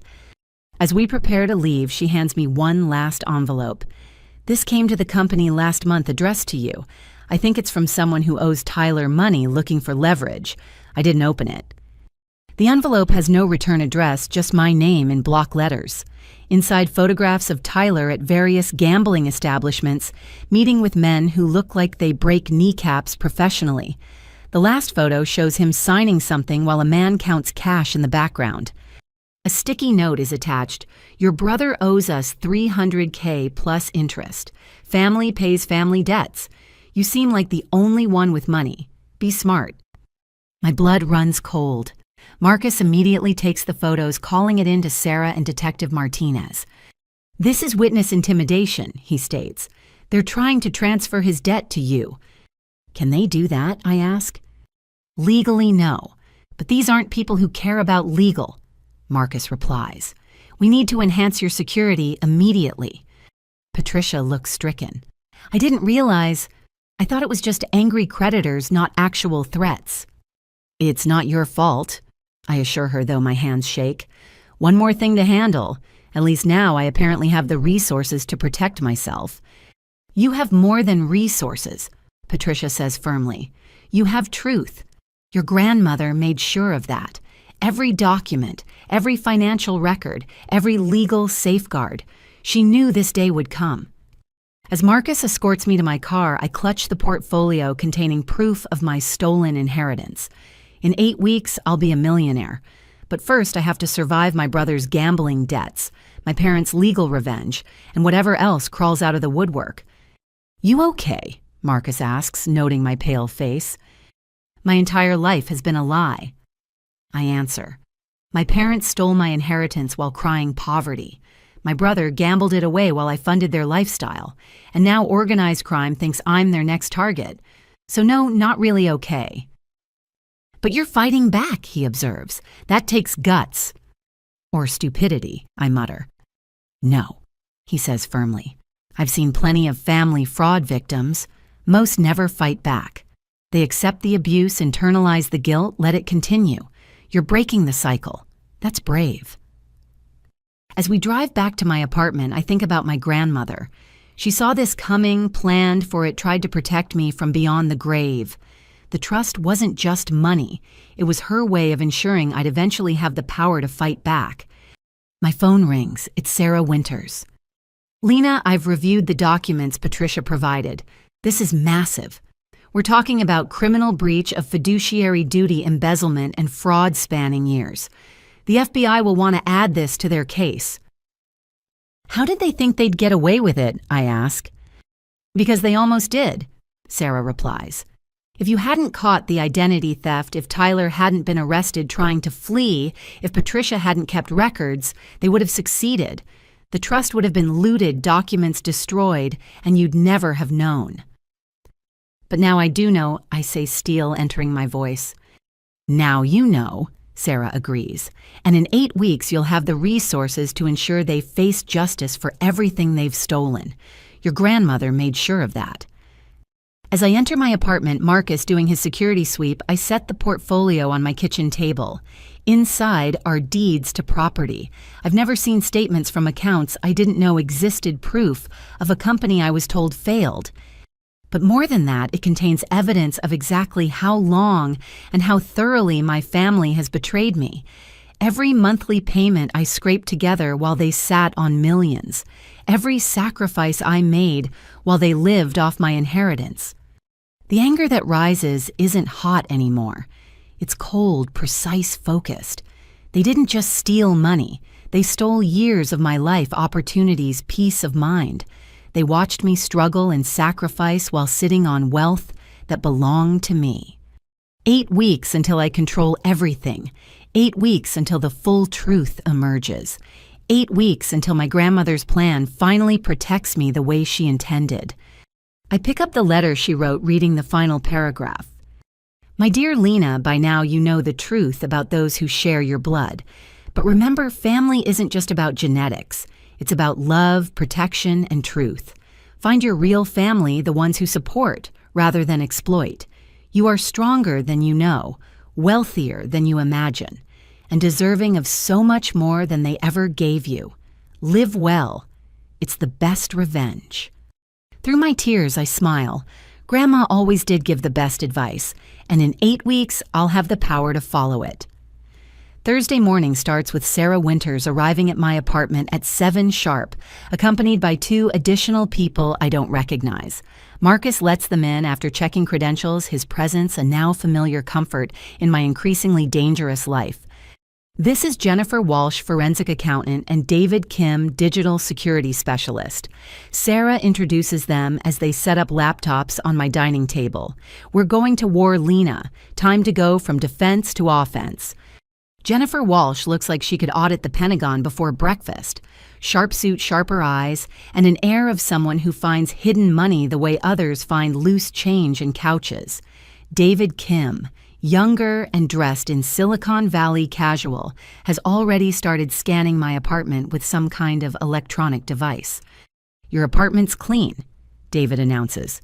No surveillance devices, but your phone and laptop need immediate security upgrades. If your family's been this systematic, we have to assume they've tried digital surveillance too. While he works on my devices, Jennifer spreads financial documents across the table like a general planning a campaign. Based on Patricia's documentation and what we've uncovered about the trust, your parents and Robert Steinberg have stolen approximately $1.6 million over 7 years, she states. But that's just the beginning. I found shell companies, hidden accounts, and property transfers that suggest a much larger scheme. Shell companies. I sink into a chair accepting coffee from Sarah. 3 so far, all registered in Delaware with your forged signature as a board member. Jennifer pulls up corporate documents on her laptop. They've been using these to launder money from your trust through fake consulting fees and property management charges. Sarah adds, this elevates the charges from simple fraud to racketeering. The FBI's going to have a field day with this. My phone, now secured by David, buzzes with a text from Emma. Found more docs in Dad's home office, sending photos. Also, Mom's lawyer says Dad owes more than gambling debts. He borrowed from bad people for investments that failed. The photos arrive showing loan documents with interest rates that make my stomach turn. 30% monthly compounding. Names like Sal's Investment Group and Morrison Emergency Capital. Mob loans. David states flatly, looking over my shoulder. Your brother borrowed from organized crime. No wonder they're threatening you. Can we use this? I ask Sarah. Everything helps build the pattern, she confirms. But first, we need to secure your inheritance before they can steal more. Patricia's emergency filing hit the court system this morning. Robert Steinberg has 72 hours to respond. He's probably shredding documents as we speak, I mutter. Jennifer smiles coldly. Let him. I've already subpoenaed 5 years of records from banks, brokerages, and the property management companies. Paper shredders can't destroy digital footprints. We spend the next 3 hours building what Sarah calls the war room. Every financial document, every email, every text message cataloged and cross-referenced. Jennifer discovers 2 more properties purchased with trust funds, but titled in my parents' names. David uncovers a digital trail of Tyler accessing my personal accounts going back 3 years. He installed keylogger software on your devices during family dinners, David explains, showing me the evidence. Every password you typed, every account you accessed, he could see. That's how they stayed ahead of you. The violation feels fresh again. Every private moment, every personal communication potentially monitored by my brother. Can we prove this? Already documented, David confirms. The software leaves traces. It's another federal crime to add to his collection. Detective Martinez calls with an update. Tyler's trying to make a deal. Says he has information about larger financial crimes in exchange for reduced charges. He's trying to flip on our parents, I ask. Seems like it. His lawyer hinted at documentation hidden from previous investigations. We're listening, but making no promises. Sarah immediately objects. Don't let him minimize his role. He's the one who committed corporate espionage and took mob loans. The parents are guilty, but he's the dangerous one. After Martinez hangs up, we return to building our case. Jennifer's excitement grows as she uncovers more financial malfeasance. Your grandmother was brilliant, she says admiringly. The trust structure made it hard for them to steal everything, but they found workarounds. Look at this property management fees of $40,000 annually for a house that maybe costs $10,000 to maintain. The rest went straight to their accounts. For 7 years, I calculate. That's $210,000 just in inflated fees. Plus dividends, company distributions, and investment returns they claimed didn't exist, Jennifer adds. Your parents have been living entirely off your inheritance while taking your monthly payments as spending money. Sarah's phone rings. She steps away, returning with a grim expression. That was the federal prosecutor. They're adding RICO charges based on the shell company evidence. Your parents and Steinberg operated as a criminal organization. This is now officially an organized crime case. The weight of it settles over the room. My family isn't just dysfunctional or greedy, they're officially a criminal enterprise. Emma texts again. Grandma's at the house with some man I don't recognize. They're loading boxes into a van. Should I call someone? I show Sarah, who immediately calls Detective Martinez. They're destroying evidence. Get units there now. On it, Martinez responds. We'll arrest anyone removing potential evidence. 20 minutes later, Emma sends a video. Police cars surrounding my parents' house. My mother being led away in handcuffs again, screaming about harassment. An unfamiliar man also arrested his van full of financial documents and computer equipment. Evidence destruction and witness tampering. Sarah notes with satisfaction. She just violated her house arrest. No judge will grant bail now. Patricia calls from her hotel. I just got served with a cease and desist from Steinberg. He's claiming I'm interfering with trust administration. Perfect, Sarah says when I relay the message. He's acknowledging the trust exists. That's half our battle won. Have Patricia's lawyer respond that we're filing criminal charges for breach of fiduciary duty. The morning continues with revelation after revelation. Jennifer finds investment accounts opened in my name, but controlled by my parents, containing money that should have been in my trust. David discovers Tyler had administrative access to Morrison Imports computer systems, despite never working there. He was siphoning data, David explains. Customer lists, supplier contracts, financial projections. Probably planning to start a competing company or sell trade secrets. To fund his gambling, I realize, everything always comes back to the gambling. Addiction makes people desperate, Sarah observes, and desperate people do stupid things, like stealing from mob-connected bookies and trying to flip on their criminal parents. My laptop pings with an encrypted message from Margaret Chen. Henderson Industries reviewed Tyler's sabotage evidence. They're adding our company to a civil suit against Morrison Tech. Potential damages in the millions. Your documentation made this possible. At least my professional life might recover from this. I forward the message to Sarah, who adds it to our growing case file. Every crime creates ripples, she explains. Tyler didn't just hurt you, he damaged multiple companies' other employees' clients. The full scope is staggering. By noon, we've assembled what Jennifer calls a prosecutor's dream. Financial crimes documented across state lines involving multiple victims using sophisticated methods. The FBI agents who arrive to review our work whistle appreciatively. This is some of the most comprehensive documentation we've seen, Agent Sarah Chen admits. Usually we have to piece together fragments. You've handed us a gift-wrapped case. Thank my grandmother, I reply. She apparently knew this day would come. Agent Chen's partner, Agent Williams, focuses on the mob connection. These creditors Tyler owes, we've been tracking them for years. This might be our way into their organization. Am I in danger? I ask directly. Yes, he answers without sugarcoating, but we're going to make it very public that you're cooperating with federal authorities and that any harm to you would bring massive law enforcement response. Sometimes the best protection is making you too hot to touch. They leave with copies of everything promising increased federal attention to my safety. Sarah seems satisfied with the morning's work. We've shifted the narrative, she explains. You're not a family member having a dispute. You're a victim of organized crime cooperating with federal authorities. That changes everything. Jennifer continues her forensic accounting, occasionally making delighted sounds as she uncovers new financial crimes. Your parents were so arrogant.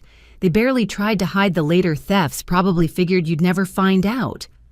Or that I'd be too broken to fight back if I did, I add quietly. David looks up from his laptop. Speaking of fighting back, I've secured all your accounts with military-grade encryption. I've also set up monitoring for any attempts to access your credit or financial records. You'll know instantly if anyone tries anything. Can you trace previous breaches? I ask. Already done, he smiles. Your brother accessed your accounts 247 times over 3 years. Your mother 63 times. Your father 18. All documented with timestamps and IP addresses. Even my father, I whisper. The man who taught me about honesty and integrity, who lectured about character and moral values, had been stealing from me too. Sarah squeezes my shoulder. I know it hurts, but every betrayal we document is another nail in their legal coffin. They chose this path. You're just illuminating it. Patricia arrives after lunch with her son Daniel via video call from Singapore. My cousin is nothing like Tyler's serious professional and clearly protective of the company our grandmother built. Lena, he greets me warmly. I've wanted to contact you for years, but my mother said it wasn't safe until you were free from them.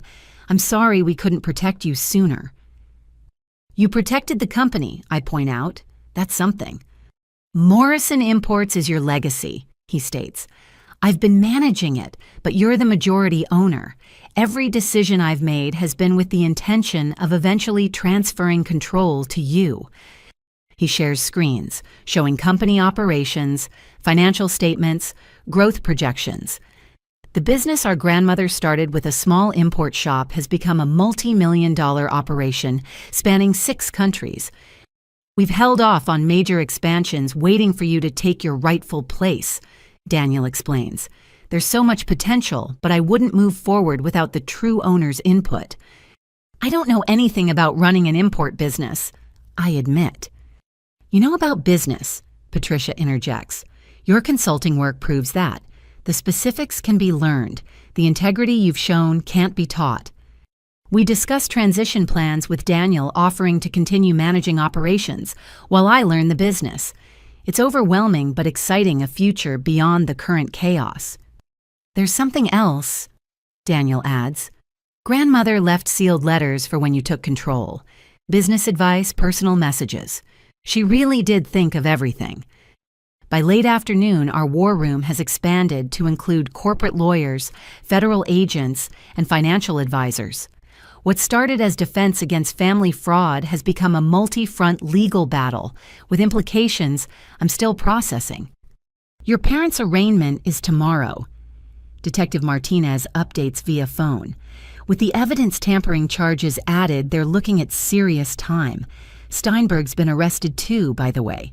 Breach of fiduciary duty and fraud. One by one, the dominoes fall. Each person who participated in stealing from me faces consequences. But there's no satisfaction in it, just exhaustion and grief for the family that never really existed. Sarah notices my mood. You're allowed to mourn them, you know. The parents you deserve, the brother you thought you had. Grief and justice aren't mutually exclusive. I know, I say quietly. It just feels like I'm attending a funeral for people who are still alive. Everything I believed about them is dead. But you're not, she reminds me. You survived their worst efforts. In 8 weeks, you'll have resources they tried to steal, and you'll use them better than they ever could. As everyone packs up for the day, Emma texts one final update. Mom's moving us in with her sister tonight. Dad's things are in the garage. Found a notebook in his desk. It's addresses and phone numbers with dollar amounts. Sending photos. The images show Tyler's connections to a wider network of gambling and criminal creditors. Names, amounts, dates, due. It's evidence of how deep his addiction went and how dangerous his associates are. We'll need to turn this over to the FBI, Sarah says, reviewing the photos. This could help them map the entire network. As night falls, I'm alone in my apartment except for Marcus's protective presence outside. The dining table is clear of documents, but my laptop contains gigabytes of evidence of familial betrayal, spanning years. Tomorrow, my parents face expanded charges. Tyler remains in jail, probably trying to bargain his way out while his creditors grow impatient. The machinery of justice grinds forward, powered by the evidence we've assembled.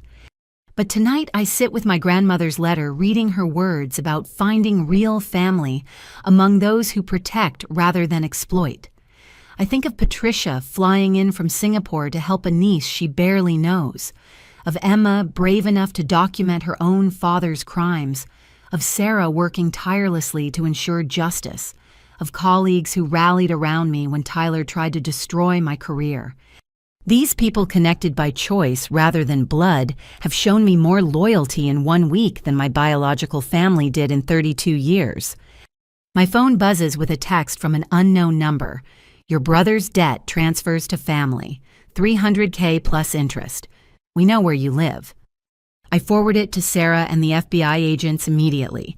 Within minutes, Marcus is joined by additional security federal agents establishing surveillance on my building. The war has escalated, but I'm no longer fighting alone, and in 8 weeks, I'll have the resources to win it. My grandmother knew this day would come. She prepared for it, planned for it, ensured I'd have the tools to survive it. Tomorrow, the counterattack continues.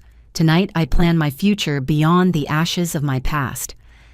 Friday morning arrives with the kind of November drizzle that makes Indianapolis feel like it's mourning something. I'm reviewing quarterly reports from Morrison Imports when Jennifer Walsh calls with excitement, barely contained in her professional voice. Lena, you need to see what I found. Can you meet me at 4721 Maple Grove Lane in an hour? Bring Sarah. That address. The property my parents tried to fraudulently mortgage in my name. My stomach tightens as I agree. Marcus insists on advanced security sweeps before we arrive. The address leads us to an industrial area on the northwest side, not the residential neighborhood I'd expected.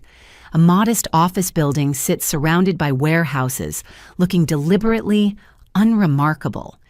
Sarah meets me in the parking lot, her expression curious. Why would they try to mortgage commercial property as residential? Jennifer waits by the entrance, practically vibrating with discovery, because they didn't want anyone looking too closely at what this actually is. She leads us inside past a dusty reception area that hasn't seen use in years. But beyond that facade, through a security door that requires multiple keys, lies something entirely different. Welcome to Morrison Imports' real headquarters, Jennifer announces. The space transforms from neglected to state-of-the-art. Modern offices, a conference room with video screens for international calls, filing systems that speak to organization and success. It's clearly been in active use recently. But Daniel said they operate from Singapore, I stammer. They do, Jennifer confirms. But this is the U.S. hub, has been for 15 years. Your parents have been running the American operations of your own company without telling you. Sarah's already documenting everything with her phone. This is beyond fraud. I don't even have words. Jennifer leads us to an office marked President. Inside, family photos line the credenza, my father smiling from behind an executive desk I've never seen him occupy. Awards on the wall celebrate Morrison Imports' success, my father's name prominently displayed as president of U.S. operations. He's been coming here every day, Jennifer explains. That construction company, failure, a lie. He's been drawing a salary of $250,000 annually as president of the company you own. I sink into a chair staring at evidence of a double life I never suspected. My mother. CFO Jennifer pulls out payroll records. $175,000 annually. They've paid themselves over $3 million in salaries from your company over the past decade. But I own 60%, I whisper. which they hid while operating as if they owned everything, Sarah states. This is corporate theft on top of everything else. Jennifer guides us through the building, each room revealing new layers of deception. The warehouse contains hundreds of thousands in inventory. The accounting office shows profits hidden from me but carefully tracked. The shipping department processes orders daily, business thriving while I scraped by. How is all I manage? Shell companies layered over the real ownership, Jennifer explains. They created a corporate structure that obscured your grandmother's trust ownership. On paper, a company called Meridian Holdings owns this operation. Trace it back far enough, and Meridian Holdings is owned by your trust, which Robert Steinberg controlled. Sarah finishes. He helped them hide an entire company from its rightful owner. In the conference room, Jennifer spreads out 5 years of financial statements. Morrison Imports' U.S. division generates $8 million annually. After salaries and expenses, profits of $2 million per year flow into accounts I've never seen. Where did the profits go? I ask, though I suspect the answer. Dividends to Meridian Holdings, which paid management fees to 3 consulting companies. Jennifer traces the money flow. Those consulting companies owned by your parents and Tyler. They've been paying themselves from your profits 4 different ways. Sarah's on the phone with the FBI, adding corporate theft and embezzlement to the growing list of charges. I wander the offices in a daze, seeing evidence of the business life my family lived while telling me they were destitute. Tyler's office stops me cold. Unlike my father's traditional space, this screams new money. Gaming setup, expensive electronics, signed sports memorabilia. A nameplate reads, Vice President of Strategic Development. He worked here too, I asked Jennifer. 100,000 salary plus bonuses tied to performance metrics that seem to always max out. She shows me payroll records. He'd work a few hours weekly, mainly using company resources for personal trading. We found evidence he tried to use company accounts for gambling before your father stopped him. So Dad drew the line at Tyler stealing from the company but not from me, I observe bitterly. The company was their golden goose, Sarah says, returning from her call. They couldn't let Tyler kill it. You, on the other hand, were just supposed to never find out. A door we haven't opened leads to a smaller office. Inside, dust covers everything as if frozen in time. The nameplate reads, Eleanor Morrison, Founder. Grandma's office. I breathe, touching the desk reverently. Unlike the others, this space feels honest. Photos of family before the greed took hold, business plans in her handwriting, a vision board showing plans for ethical importing fair trade, supporting women entrepreneurs in developing countries. They kept her office but betrayed everything she stood for, I say quietly. Jennifer pulls a ledger from the desk. Original incorporation documents. Your grandmother started this with $5,000 and a dream. Built it into something worth millions. Left it to you and they stole it. Sarah documents everything. This changes our entire case. We're not talking about hundreds of thousands anymore. The theft totals in the millions. The IRS will be very interested in how they reported this income. They probably didn't, Jennifer speculates. Corporate tax returns show the company paying taxes, but I bet personal returns don't reflect their full income. Add tax evasion to the charges. We spend hours cataloging evidence. Employee records show a staff of 12 all believing they work for my parents. Contracts with major retailers carrying Morrison Imports products I've never heard of. Banking relationships spanning decades.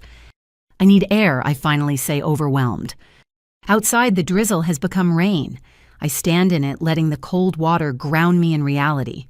My entire adult life has been shaped by lies about family poverty, while they ran a multi-million-dollar operation I actually owned.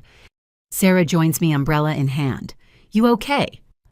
They had me living in poverty while stealing millions from my own company. I laugh, but it sounds hollow. I ate ramen for months to send them money while they drew executive salaries from my business. Now you know, she says simply, and in 7 weeks you'll control it all. The question is, what will you do with it? Before I can answer, Marcus signals urgently from the parking lot. A van has pulled up several men getting out despite the rain. They don't look like they're here for legitimate business. Inside now, Marcus orders, hand on his weapon. We retreat into the building, Jennifer locking doors behind us. Through security cameras, we watch the men circle the building, testing entrances, clearly searching for something or someone. Tyler's creditors, I guess. Probable, Salson. Marcus confirms, already calling for backup. They might know he worked here, think there's money hidden. Sarah adds, or they know you own it and want to send a message. We watch tensely as police arrive, the men scattering before officers can approach. One leaves something on the doorstep, a manila envelope that bomb squad will have to clear before we can retrieve it. This is escalating, Marcus observes. They're getting bolder. 2 hours later, after the building's been cleared and the envelope deemed safe, we see what they left. Photos of me entering my apartment, at the grocery store, at the bank. Surveillance showing they've been watching. A note, $300K by Sunday or we come collecting. Family debts are family problems. They're trying to intimidate you into paying Tyler's debts. Sarah states the obvious. This is witness tampering on top of everything else.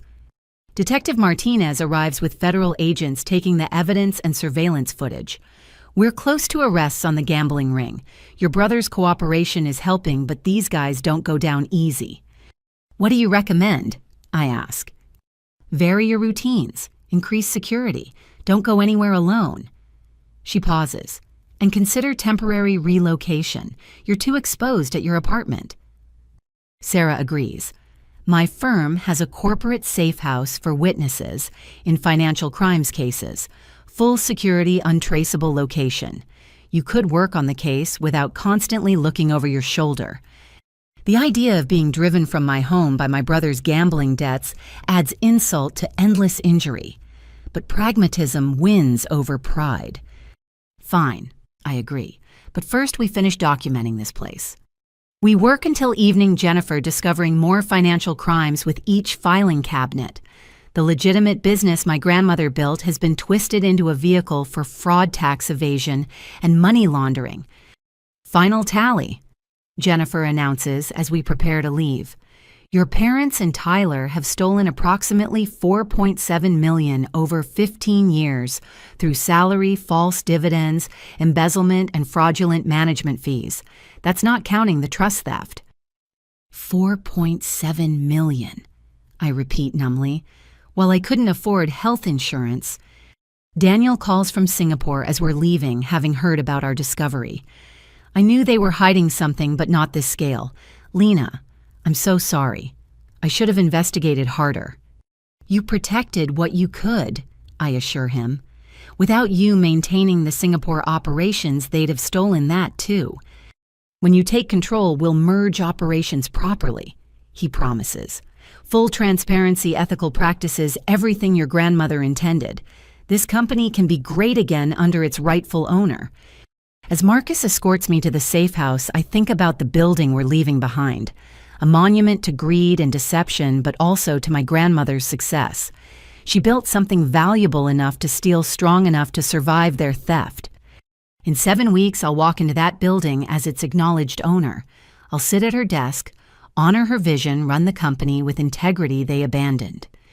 The safe house is a modest townhouse in a quiet suburb, unremarkable except for subtle security measures. Inside, it's comfortable but impersonal. Sarah helps me settle in while Marcus coordinates with the security team. This is temporary, Sarah reminds me. Once the immediate threats are handled, you'll reclaim your life. Which life? I ask.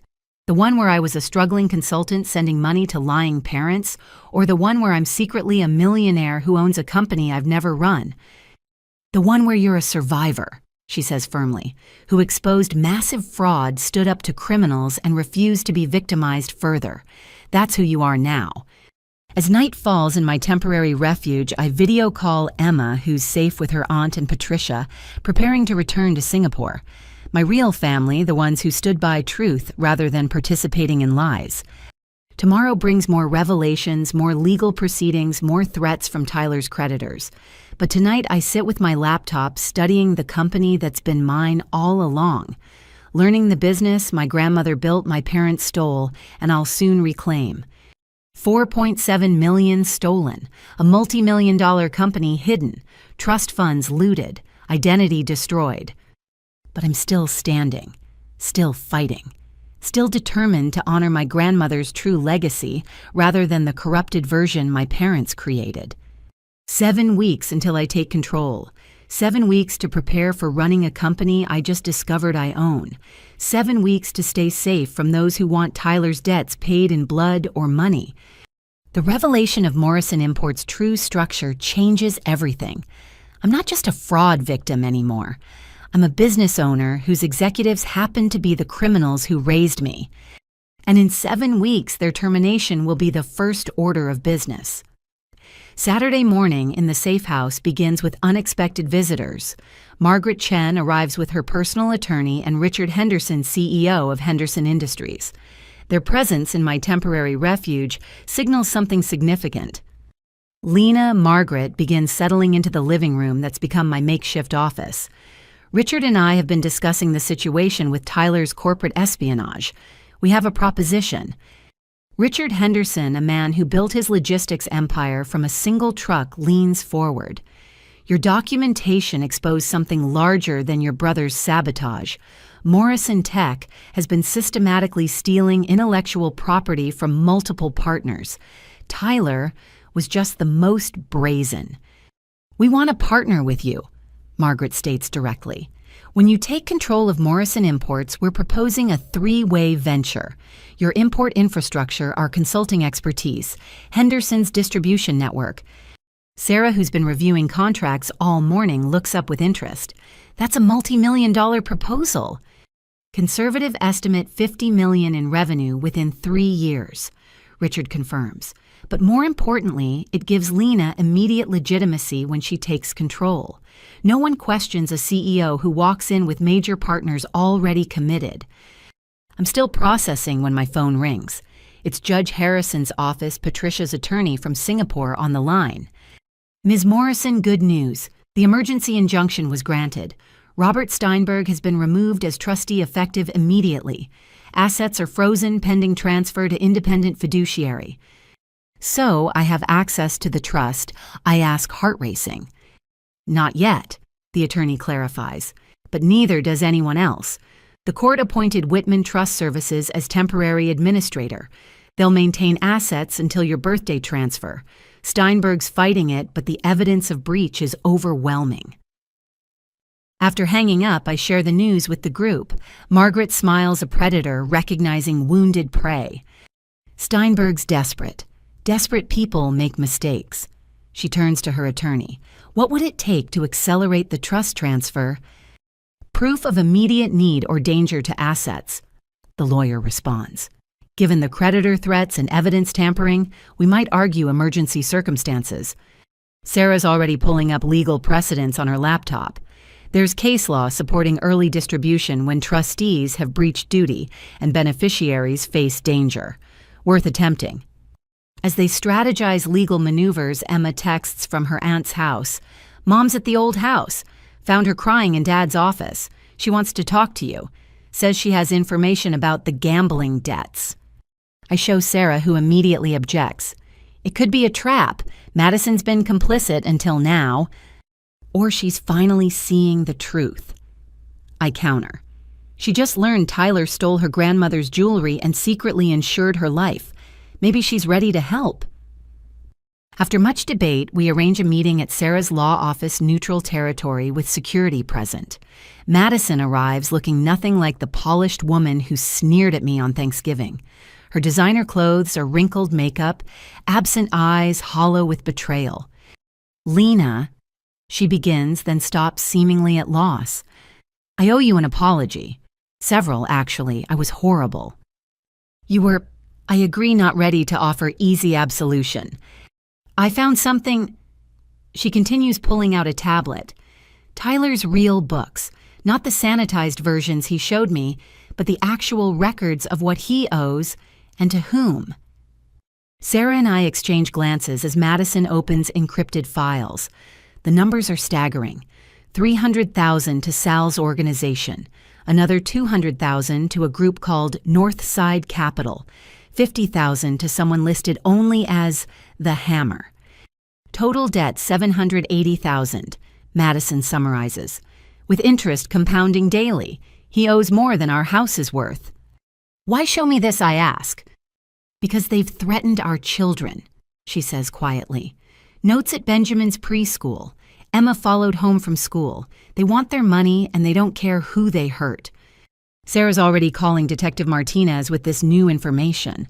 I study Madison seeing fear crack through her entitled facade.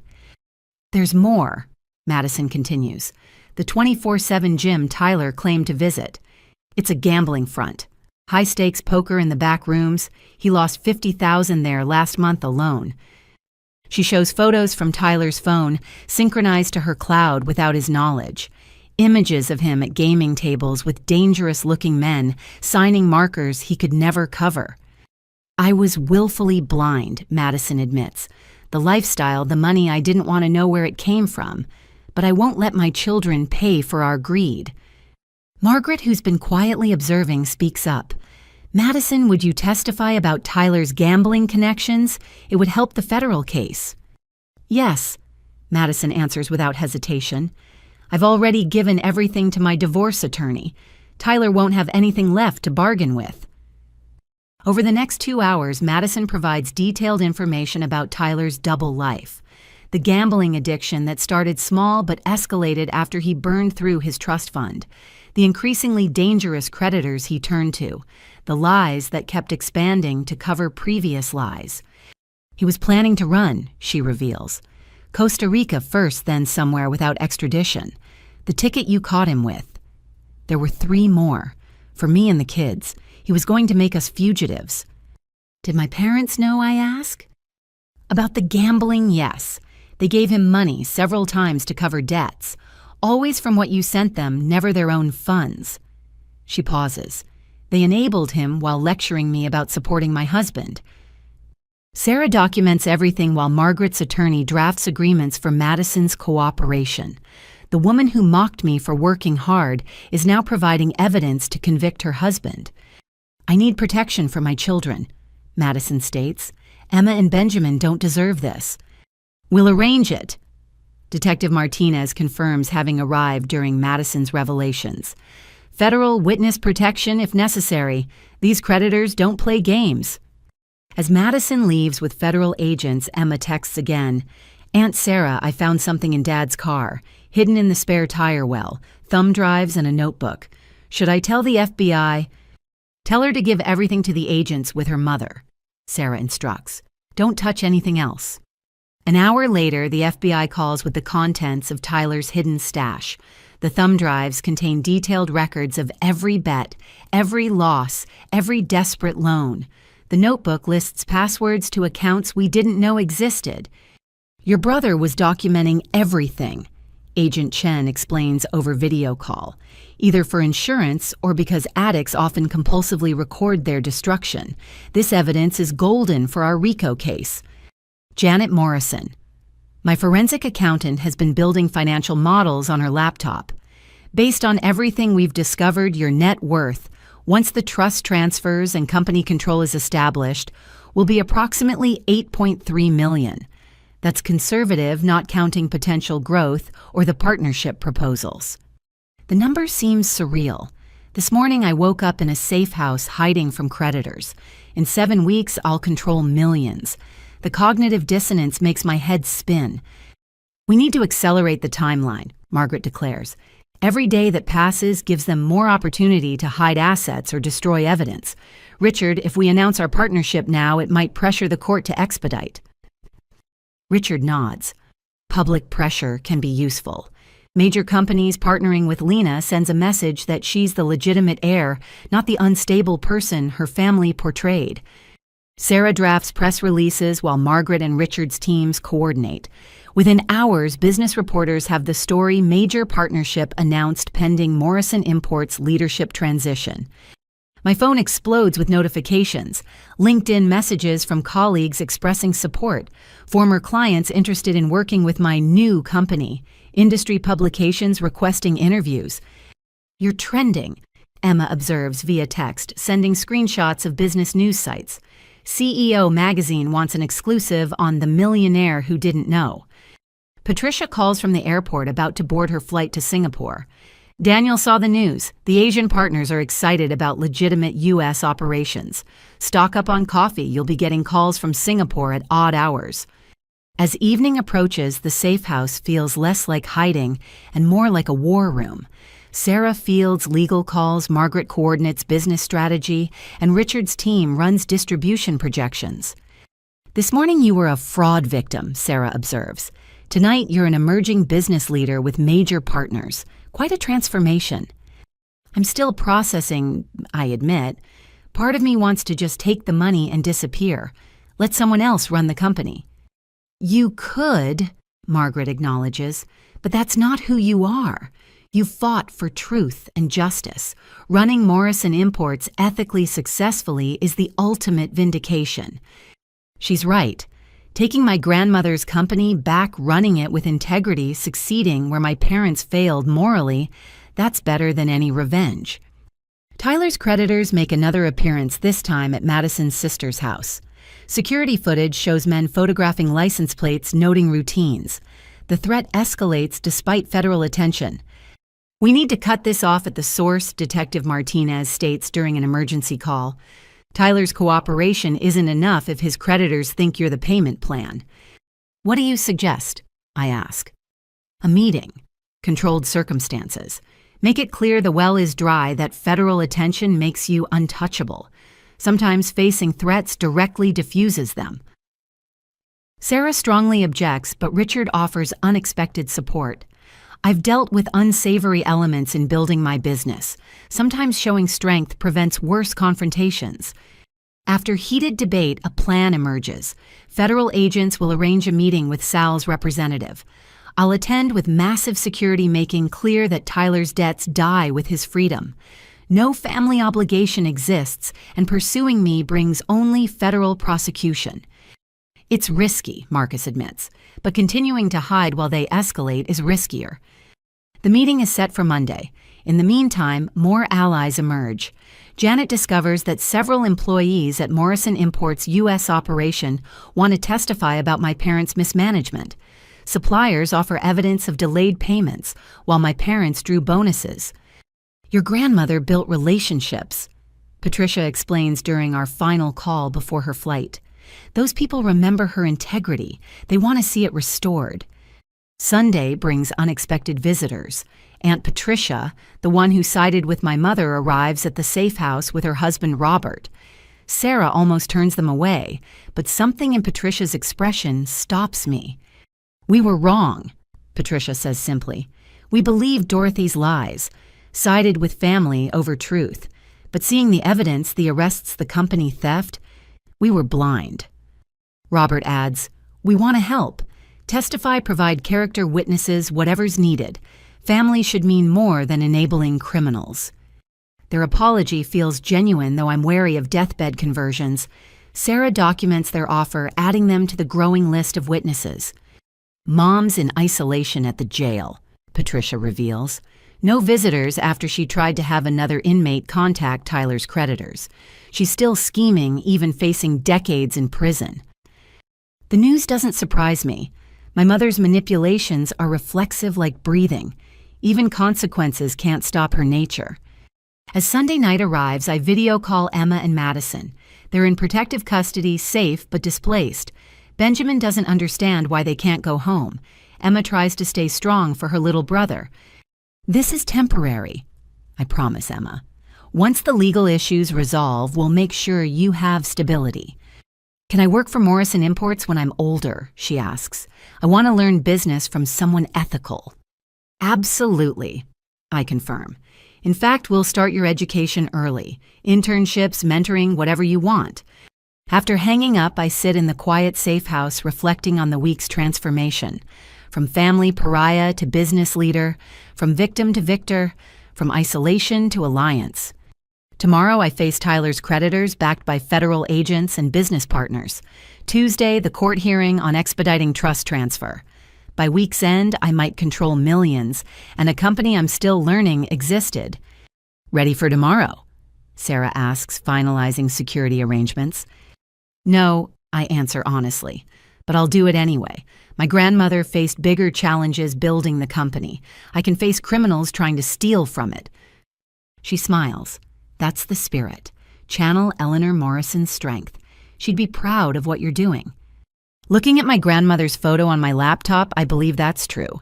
She built something worth stealing, but also worth saving. In 7 weeks or sooner, I'll honor that legacy. The alliance forming around me, friends, ethical business partners, law enforcement, even reformed family members, proves what grandmother always said. Real family isn't about blood. It's about standing together when truth matters most. Tomorrow, I stop running from Tyler's shadows. Time to step into the light my grandmother left for me, even if criminals try to dim it.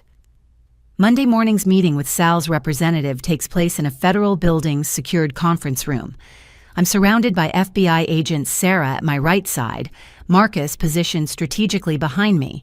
Across the table sits Vincent Vinny Torino, wearing an expensive suit that can't hide the danger beneath. Ms. Morrison. He begins, voice smooth like oil over gravel. We have a problem. Your brother owes significant debts. In our world, family obligations extend beyond individual responsibility. In the legal world, Sarah interjects, they don't. Tyler Morrison's debts are his alone. Vinny's smile doesn't reach his eyes. Legal worlds and real worlds don't always align.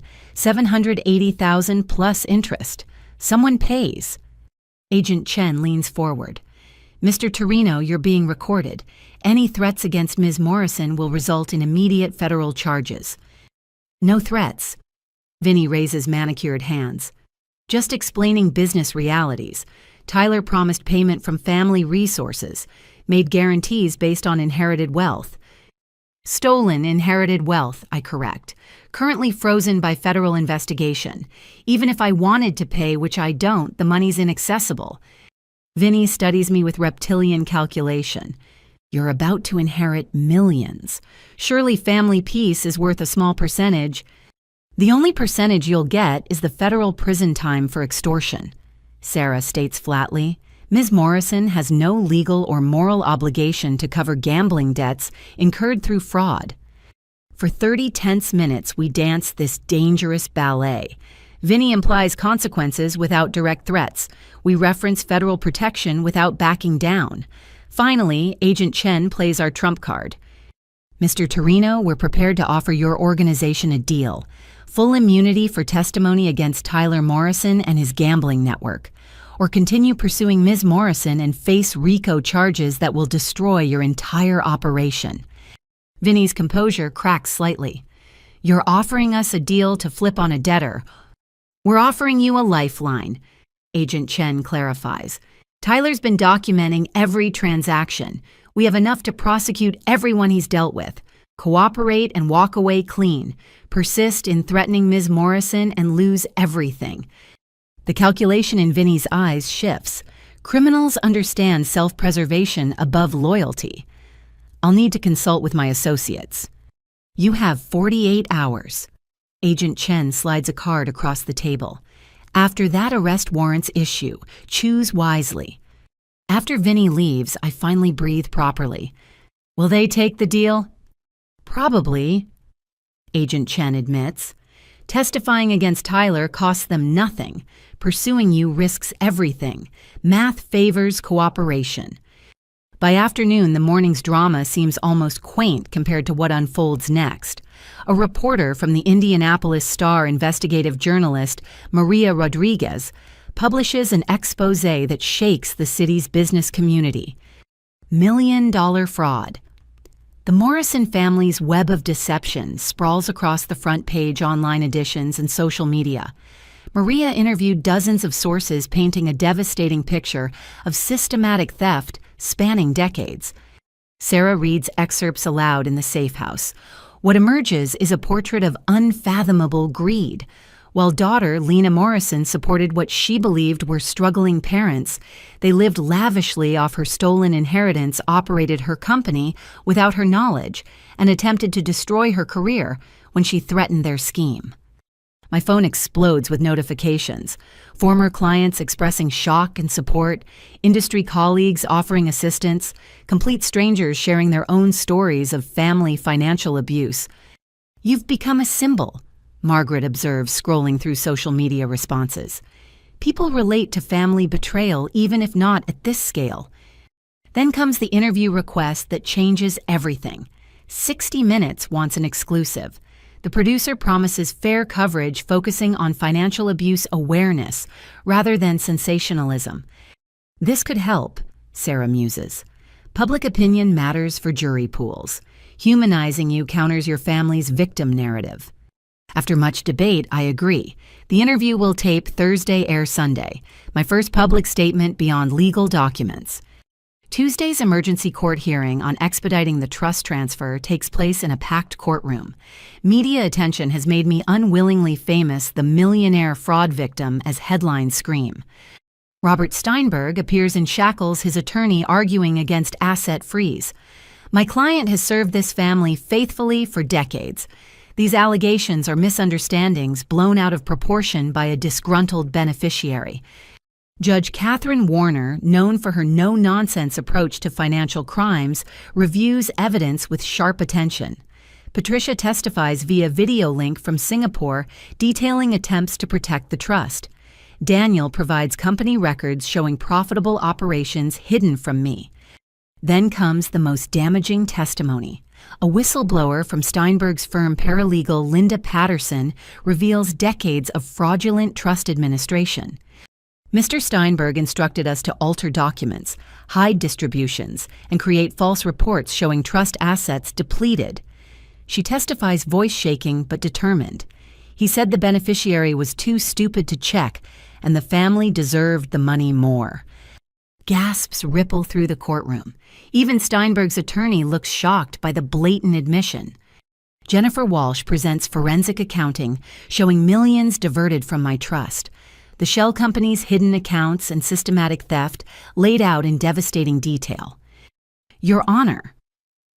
Sarah stands for closing arguments. Every day that passes allows further asset dissipation.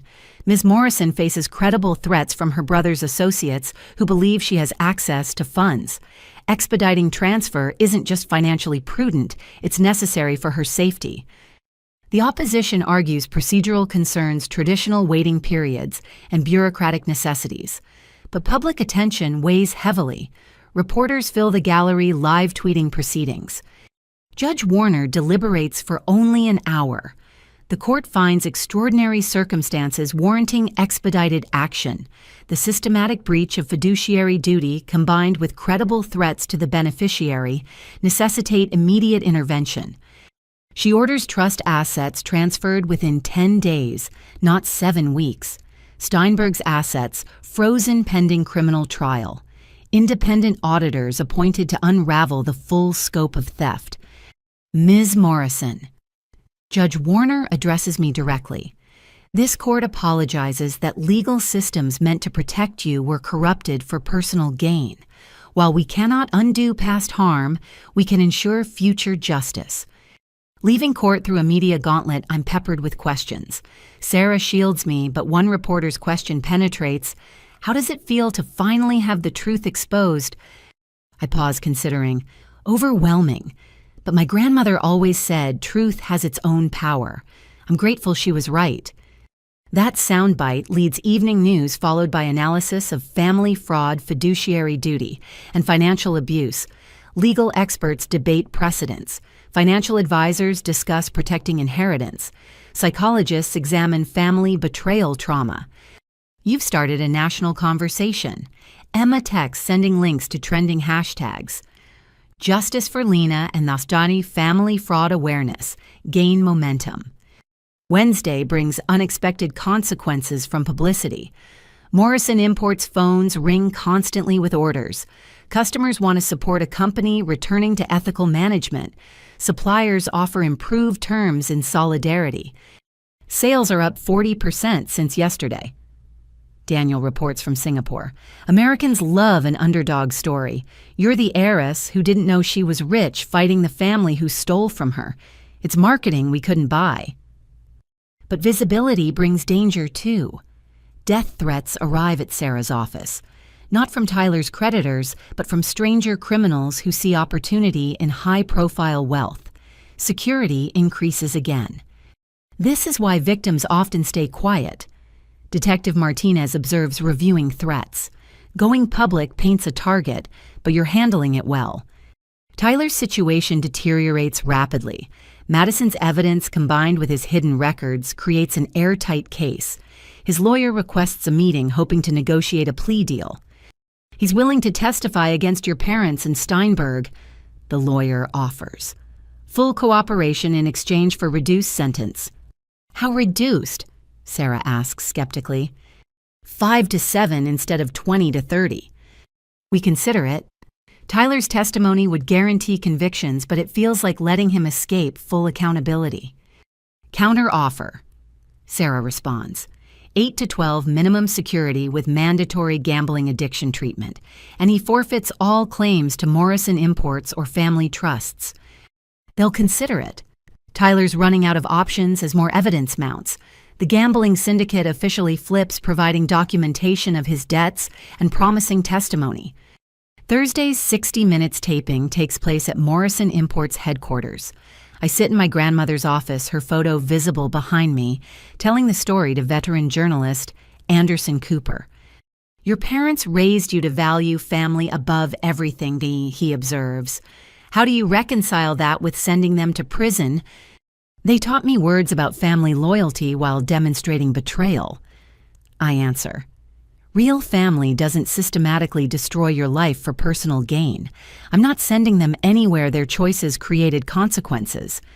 We discuss the fraud scope, the inheritance theft, the corporate sabotage. Anderson's prepared asking pointed but fair questions. The interview will be edited, but the raw emotion probably shows. What would you tell other victims of family financial abuse? He asks. Document everything, trust your instincts, and remember you don't owe anyone your destruction regardless of shared DNA. Love shouldn't cost your future. After taping, Anderson privately shares his own family struggles with financial boundaries. Even successful people face these challenges. The universality of family money conflicts surprises me. Friday arrives with my parents' latest legal maneuvering. They've hired new attorneys claiming ineffective counsel. These lawyers, known for defending white-collar criminals, immediately file motions challenging evidence. Standard delay tactics, Sarah dismisses. They're hoping media attention dies down before trial. It won't work. What does work is public opinion's continued shift. My parents' church publicly distances itself from them. Their country club revokes membership. Former friends give interviews expressing shock at the deception's scope. They're becoming pariahs. Aunt Patricia observes during a call. Dorothy called me from jail screaming about ungrateful friends abandoning her. She genuinely doesn't understand why people are disgusted. The narcissism runs so deep she can't comprehend consequences. In her mind, she's still the victim of an ungrateful daughter who wouldn't quietly accept theft. As the week ends, I prepare for Sunday's television appearance and Monday's trust transfer. In 10 days, I've gone from anonymous fraud victim to nationally recognized survivor. The exposure feels vulnerable, but necessary. Ready for what comes next? Sarah asks Friday evening. Taking control of an $8 million company while testifying against my family, sure, completely prepared, I say sarcastically. She laughs. At least you haven't lost your sense of humor. It's that or cry, I admit, sometimes both. Sunday night, I'll watch myself tell America about family betrayal. Monday morning, I'll walk into Morrison Imports as its acknowledged owner. 2 events that seemed impossible just weeks ago. My phone buzzes with a text from Emma. Watching you stand up to them gives me strength. Benjamin and I are proud of you, Aunt Lena. Show the world what real family means. That's worth more than any inheritance. A 16-year-old's courage, a 4-year-old's trust, and the knowledge that breaking cycles of abuse helps others find their own strength. The public exposure continues, but I'm no longer hiding. Let them see what family fraud really costs. Let them understand that justice sometimes requires exposing those who share your name but not your values. Sunday's approaching. America will meet the millionaire who didn't know she was rich, who chose truth over blood, who refused to let family destroy her future. I hope my grandmother would be proud. More importantly, I hope other victims see possibility in my story. Family shouldn't be a weapon. Love shouldn't be conditional on compliance. And sometimes the most loving act is saying, no more. The exposure feels like standing naked in a spotlight. But maybe that's what healing requires: brutal honesty in public spaces, refusing to hide family shame and showing others they're not alone. Sunday can't come soon enough, or maybe Monday when I finally claim what was always mine. Monday morning arrives with the kind of crisp clarity that makes everything feel more real. I stand outside Morrison Imports at 7 a.m. key in hand, surrounded by Sarah Margaret Chen and a small army of security and supporters. Local news crews capture the moment as I unlock the door to my own company for the first time as its acknowledged owner. How does it feel? A reporter calls out. Like coming home to a place I've never been, I answer honestly. Inside, 12 employees wait nervously. They've worked here throughout my parents' deception, believing they answered to the people who stole from me. Some look guilty, others hopeful, all uncertain about their futures. I know this is awkward. I address them in the conference room. You were lied to, just as I was. Your jobs are safe. In fact, I intend to expand operations and hire more staff. Morrison Imports will be what my grandmother envisioned: ethical, profitable, and a source of pride for everyone involved. Janet Sullivan, who's been office manager for 8 years, steps forward. Ms. Morrison, we want to show you something. She leads me to a storage room I hadn't noticed during our investigation. Inside, boxes of my grandmother's original business documents, photographs, and even her first inventory ledgers. Your parents ordered us to destroy these, Janet explains, but it felt wrong. We've been hiding them, hoping someday the right person would want them.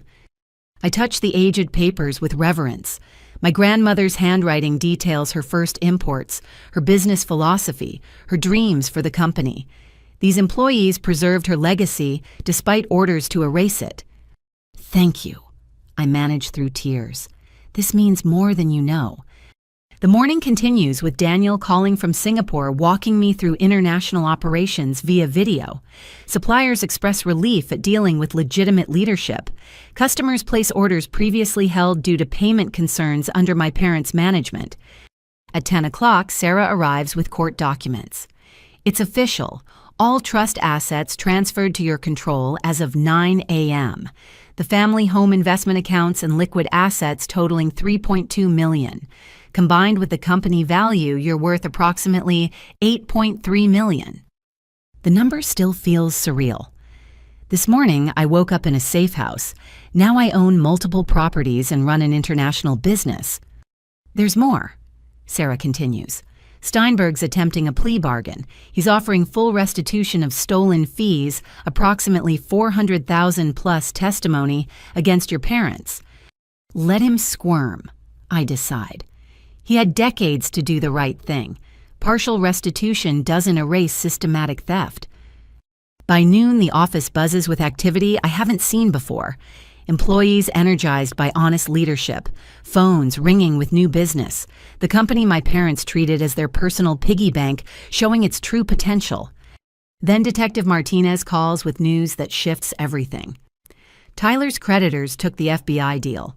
They're providing evidence of wider gambling networks, money laundering, and political corruption. Your brother was a small fish who led us to an ocean of crimes. Is my family safe? I ask, thinking of Emma and Benjamin. Safer than before. These arrests remove the threat infrastructure. Sal's entire operation is being dismantled.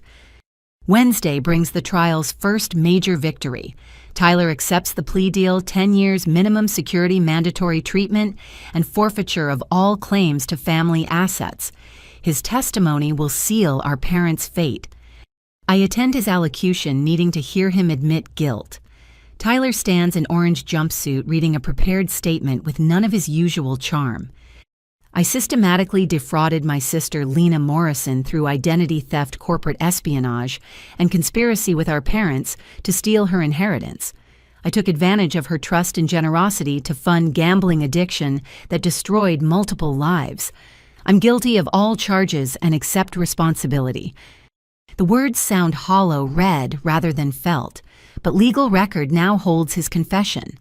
No future revision of history can erase this moment. Afterwards, Madison approaches in the courthouse hallway. He asked to see the kids. I said no. Some consequences can't be avoided with apologies. How are they? I ask. Benjamin's confused but resilient. Emma's in therapy processing everything. Your offer of future internship gives her hope. She pauses. I'm starting community college. Accounting. I want to understand money honestly, not just spend it. If you need help with tuition, I offer. No, she says firmly. I need to earn my own way, but thank you for showing me what that looks like. Thursday's 60 Minutes interview airs Sunday, but advance clips release online. The response overwhelms our servers as orders pour in. Americans love supporting businesses with stories of triumph over adversity. We need expanded warehousing, Daniel notes during our morning call. Sales projections for next quarter exceed current capacity. Good problem to have. Margaret and Richard Henderson finalize our partnership agreements. The three-way venture will launch next quarter, combining import infrastructure with consulting expertise and distribution networks. Projected revenue $50 million within 3 years. You've gone from victim to CEO of a major partnership in 3 weeks, Margaret observes. That's remarkable resilience. Desperation is a powerful motivator, I admit. When your family tries to destroy you, building something better feels like survival. Friday brings my parents' trial date announcement. February 15th, giving prosecutors time to incorporate Tyler's testimony and new evidence. They face combined sentences of 30 to 50 years if convicted on all counts. Their new attorneys request a meeting. Against Sarah's advice, I agree. We meet in a federal conference room, my parents shackled and diminished. Orange suits age them decades beyond their years. Lena. My mother starts, then falters. Without her makeup and carefully styled hair, she looks fragile. We're sorry, we lost our way. You didn't lose your way, I respond evenly. You chose a path. Every forged document, every stolen payment, every lie required conscious decision. We're your parents, my father states, as if that explains everything. Biologically, yes, but parents protect their children. You systematically destroyed my life for money. That's not parenting. Their attorneys intervene with the real purpose. Our clients are willing to allocate blame primarily to Robert Steinberg and Tyler, in exchange for your support of reduced sentences. No, I interrupt. They orchestrated this entire scheme. Tyler learned from them. Steinberg followed their direction.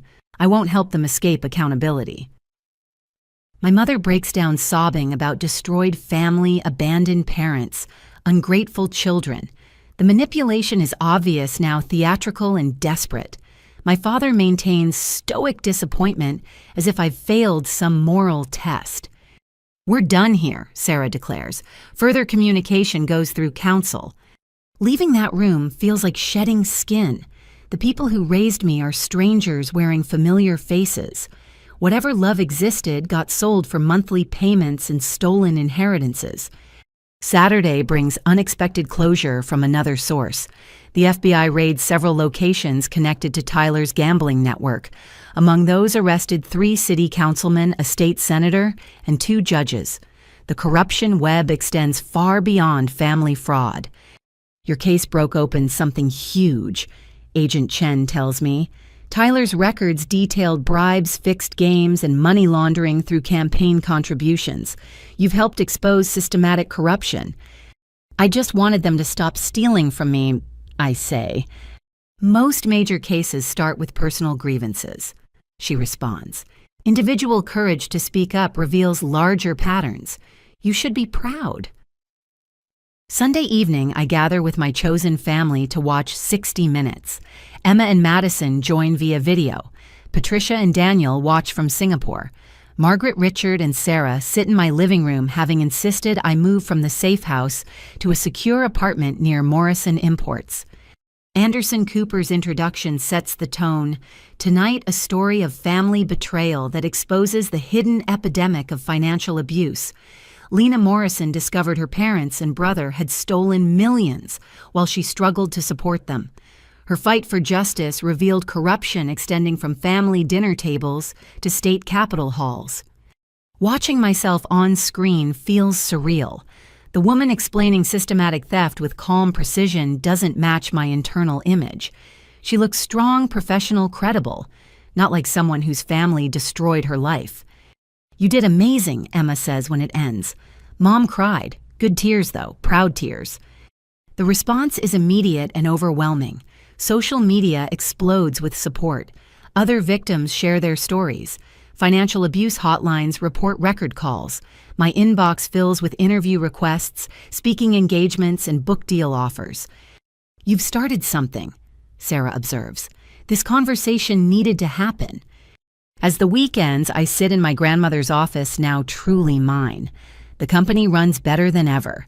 The partnership promises explosive growth. The legal victories pile up as conspirators scramble for plea deals. But the real victory is smaller, quieter. I'm sleeping without nightmares, eating without anxiety, making decisions based on my future rather than their manipulation. My phone rings with an unknown number. I almost don't answer, but something makes me pick up. Ms. Morrison.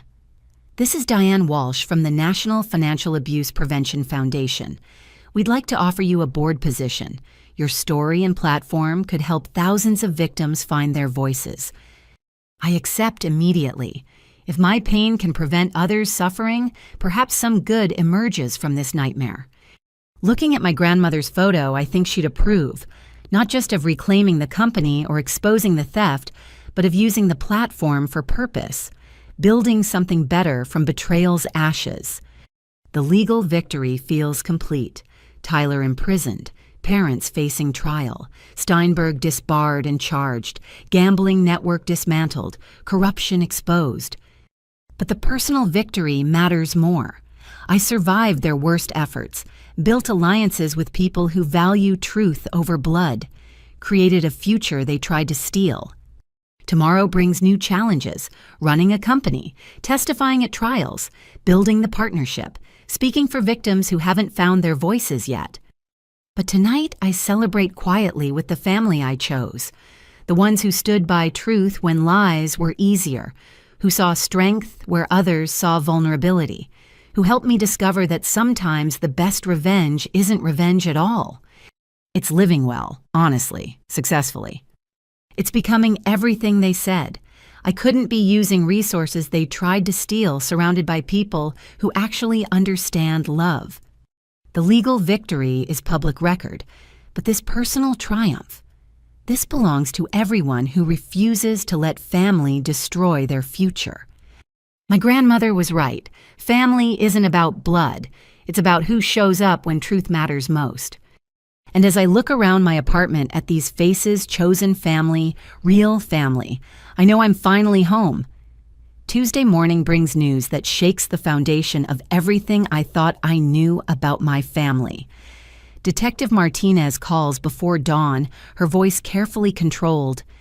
"Lena, we need you to come to the station. We've discovered something during the investigation it's significant." I arrived to find FBI agents Detective Martinez and Sarah waiting with expressions that make my stomach drop. "In reviewing your parents' financial records, we found payments to a private investigator starting 35 years ago." Agent Chen begins. "We tracked down the PI. He kept meticulous records." She slides a folder across the table. Inside, photographs of a woman with 2 young children. The woman looks familiar, but I can't place her. "That's your father's first family," Detective Martinez says gently. "He was married before, had 2 children. He abandoned them when the boy was 3 and the girl was 5. The room tilts. I grip the table for stability. What? He never divorced his first wife legally. Agent Chen continues. Your parents' marriage is technically invalid, which means their claim to any marital assets is compromised, Sarah finishes. But more importantly, you have siblings who were also abandoned by your father. I stare at the photographs. A boy who looks like Tyler. A girl with my eyes. Where are they now? Michael Patterson is 38 lives in Phoenix, runs a construction company. Sarah Patterson Wells is 36, a teacher in Tucson. They've known about you and Tyler their whole lives. Their mother made sure they knew they had half-siblings. But we never knew about them. The betrayal feels fresh, different.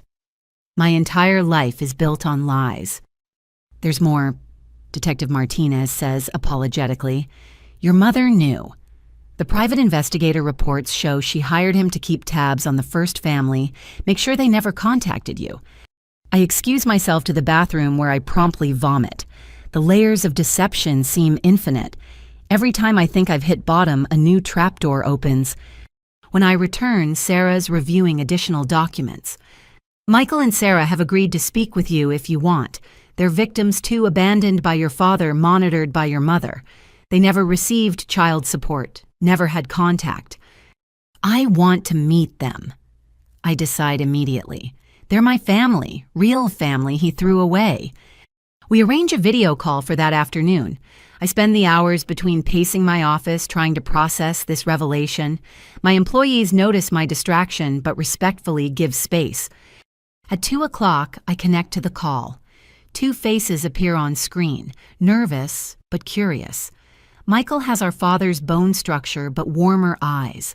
Sarah, the irony of sharing names doesn't escape me, has our grandmother's chin, the same one I see in my mirror. This is awkward, Michael says, first breaking tension with directness I appreciate. Understatement of the century. I agree. I just found out you exist 4 hours ago. We've known about you forever, the other Sarah admits. Mom made sure we knew we had siblings in case we ever needed medical history or, I don't know, she hoped maybe someday we'd connect. Is she? I can't finish the question. Alive and well, Michael confirms. Remarried to a good man who actually raised us. She's in assisted living now, early dementia, but she has good days. We talk for 2 hours about their lives, their struggles growing up without child support, their mother working 3 jobs, about watching from afar as our father built a new family, lavished resources on Tyler and me, while ignoring their existence. We weren't angry at you, Sarah clarifies. You were kids too, but him building that business pretending to be father of the year while we ate ramen every night. Yeah, we have feelings about that. The business he built with my stolen inheritance, I say bitterly. At least we're all victims of his greed. Michael leans forward. When we saw the news about the fraud, part of us felt vindicated, like karma finally caught up. But we also felt bad for you. Finding out your whole life is a lie. We at least always knew the truth. What do you want from this? I ask directly. I have resources now. I can help. We don't want money, Sarah interrupts firmly. We made our own lives without him. But maybe we could know each other. We're the only siblings any of us have who aren't criminals. Tyler has no idea you exist, I realize. This will destroy his worldview more than prison. Good, Michael says flatly. Let him know how it feels to discover your father's capable of erasing children. We agree to meet in person next month after the chaos settles. They share photos of their families. Michael has 3 kids. Sarah has twins. I have 5 nieces and nephews I never knew existed. After the call, I sit in stunned silence. My family tree just doubled with branches bearing better fruit than the rotten ones I've been pruning. Sarah, my lawyer, processes the legal implications. This affects your parents' trial. Bigamy, abandonment, more fraud. The prosecutor will have a field day. I don't care about that right now, I admit. I have a brother who isn't Tyler, a sister who seems genuinely kind, nieces and nephews who might actually be safe to love. Wednesday, I inform Tyler during what will be our last conversation. He's called from prison, hoping to manipulate more favorable testimony from me. Instead, I deliver truth. We have siblings, I state without preamble. Dad was married before, had 2 kids, abandoned them to marry Mom illegally. The silence stretches so long, I wonder if we've disconnected. You're lying, he finally manages. This is some trick. Michael's 38. Sarah's 36. They look like us, Tyler. Dad paid a private investigator to keep them away our entire lives. Mom knew, they both knew, and built our family on lies about being each other's first loves. No, his voice cracks. We're the family. We're the replacement family, I correct. Built on bigamy and abandoned children. Just like everything else, it's fraud. He hangs up. I hear later from Madison that he had a breakdown requiring psychiatric intervention. His worldview, built on being the golden son of a perfect family, couldn't survive the truth. My mother's reaction comes through her lawyer. She wants to meet claims she can explain. Against everyone's advice, I agree, but only with attorneys present. She enters the federal meeting room looking decades older. The orange jumpsuit hangs on her diminished frame, but her eyes still calculate, still scheme. Those children weren't real family, she begins immediately. That woman trapped your father. We gave you and Tyler legitimate lives. Legitimate? I laugh harshly. Nothing about our lives was legitimate. You knew he had children and helped him abandon them. Then you stole from the children you did raise. What part of that is legitimate? We protected you from scandal, she insists. Imagine growing up knowing your father had another family.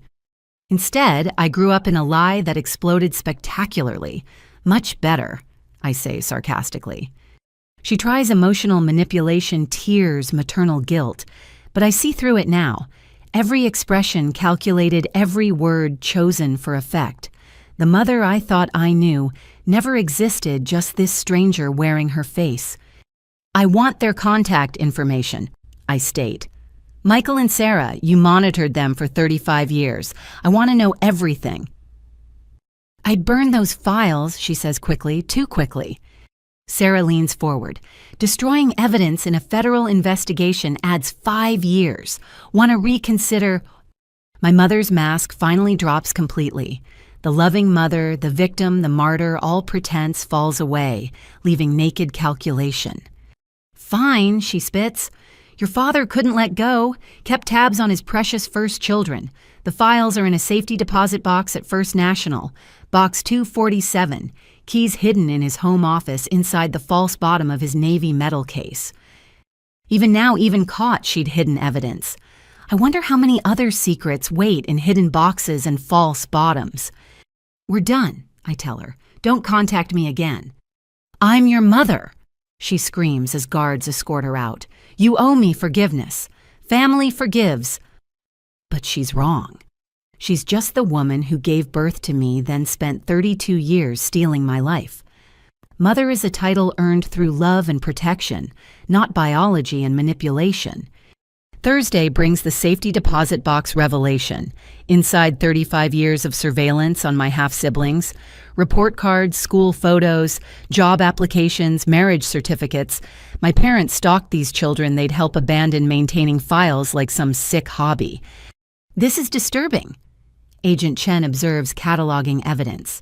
They tracked every milestone, every achievement, almost like they were comparing, I finish, making sure the children they kept were more successful than the ones they threw away. One file makes me pause. A letter from teenage Sarah to our father begging for help with college tuition. His response typed on business letterhead, I have no daughter named Sarah. Do not contact me again. I have to leave the room overwhelmed by cruelty I can't comprehend. He denied his daughter's existence while stealing mine to fund Tyler's education. Madison calls that evening. I heard about the siblings. Emma wants to know if she has cousins now. 5, I confirm. Good kids with parents who didn't abandon them. Can we meet them? Emma asks, having taken the phone. I'd like family who aren't criminals. We're working on it, I promise. Friday culminates in a family reckoning none of us expected. Michael and Sarah fly in for an emergency meeting. They've decided they want to testify at our parents' trial. "He destroyed our mother," Michael states firmly. "She never recovered from the abandonment.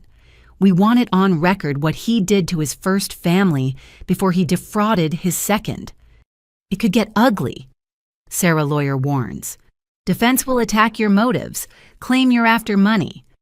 "We've been attacked our whole lives by his absence," Sarah's sister responds. "What's one more time?" Besides, Lena deserves support from family who actually understands the word. As we strategize their testimony, I marvel at the unexpected bonds forming. These siblings I never knew existed show more loyalty in days than Tyler showed in decades. Their children video call shy but excited about new cousins. Emma promises to visit during spring break. "This is weird," Michael admits over dinner, "but good weird. We always wondered what you were like, if you were happy, if he was a better father to you." "He was a terrible father to us too," I assure him, "just differently terrible."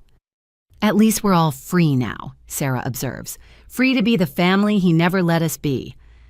Looking around the table at these unexpected siblings, at Emma on video wearing a hopeful smile, at chosen family like my Sarah offering support, I realize the truth.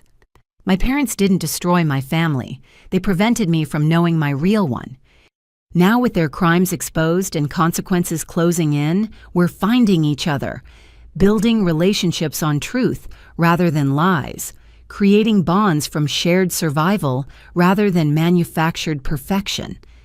The family reckoning isn't just about justice for crimes committed. It's about discovering family that was hidden, connections that were severed, and love that survived despite abandonment. My father stole from all his children in different ways. My mother helped him hide his crimes while committing her own. But their failure is our freedom. Freedom to know each other. Freedom to heal. Freedom to be the family they never allowed. Tomorrow we continue building. Morrison Imports needs leadership. Trials need testimony. New siblings need time to trust. But tonight we share a meal and swap stories, finding humor in the absurdity and hope in the honesty. The family reckoning reveals more than crimes. It reveals resilience, courage, and the possibility of connection beyond blood and betrayal. My grandmother would have loved this. Children finding each other despite parents' worst efforts. Truth winning over carefully constructed lies. Family meaning more than shared DNA or stolen money. The reckoning continues, but we face it together. The family my parents fractured is becoming whole in ways they never imagined, and that's the best justice of all.